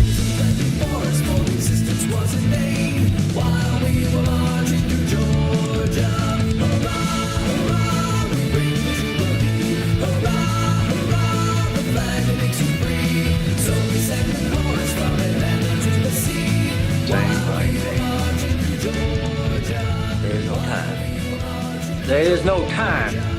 I have told you there is no time for that. There is no time.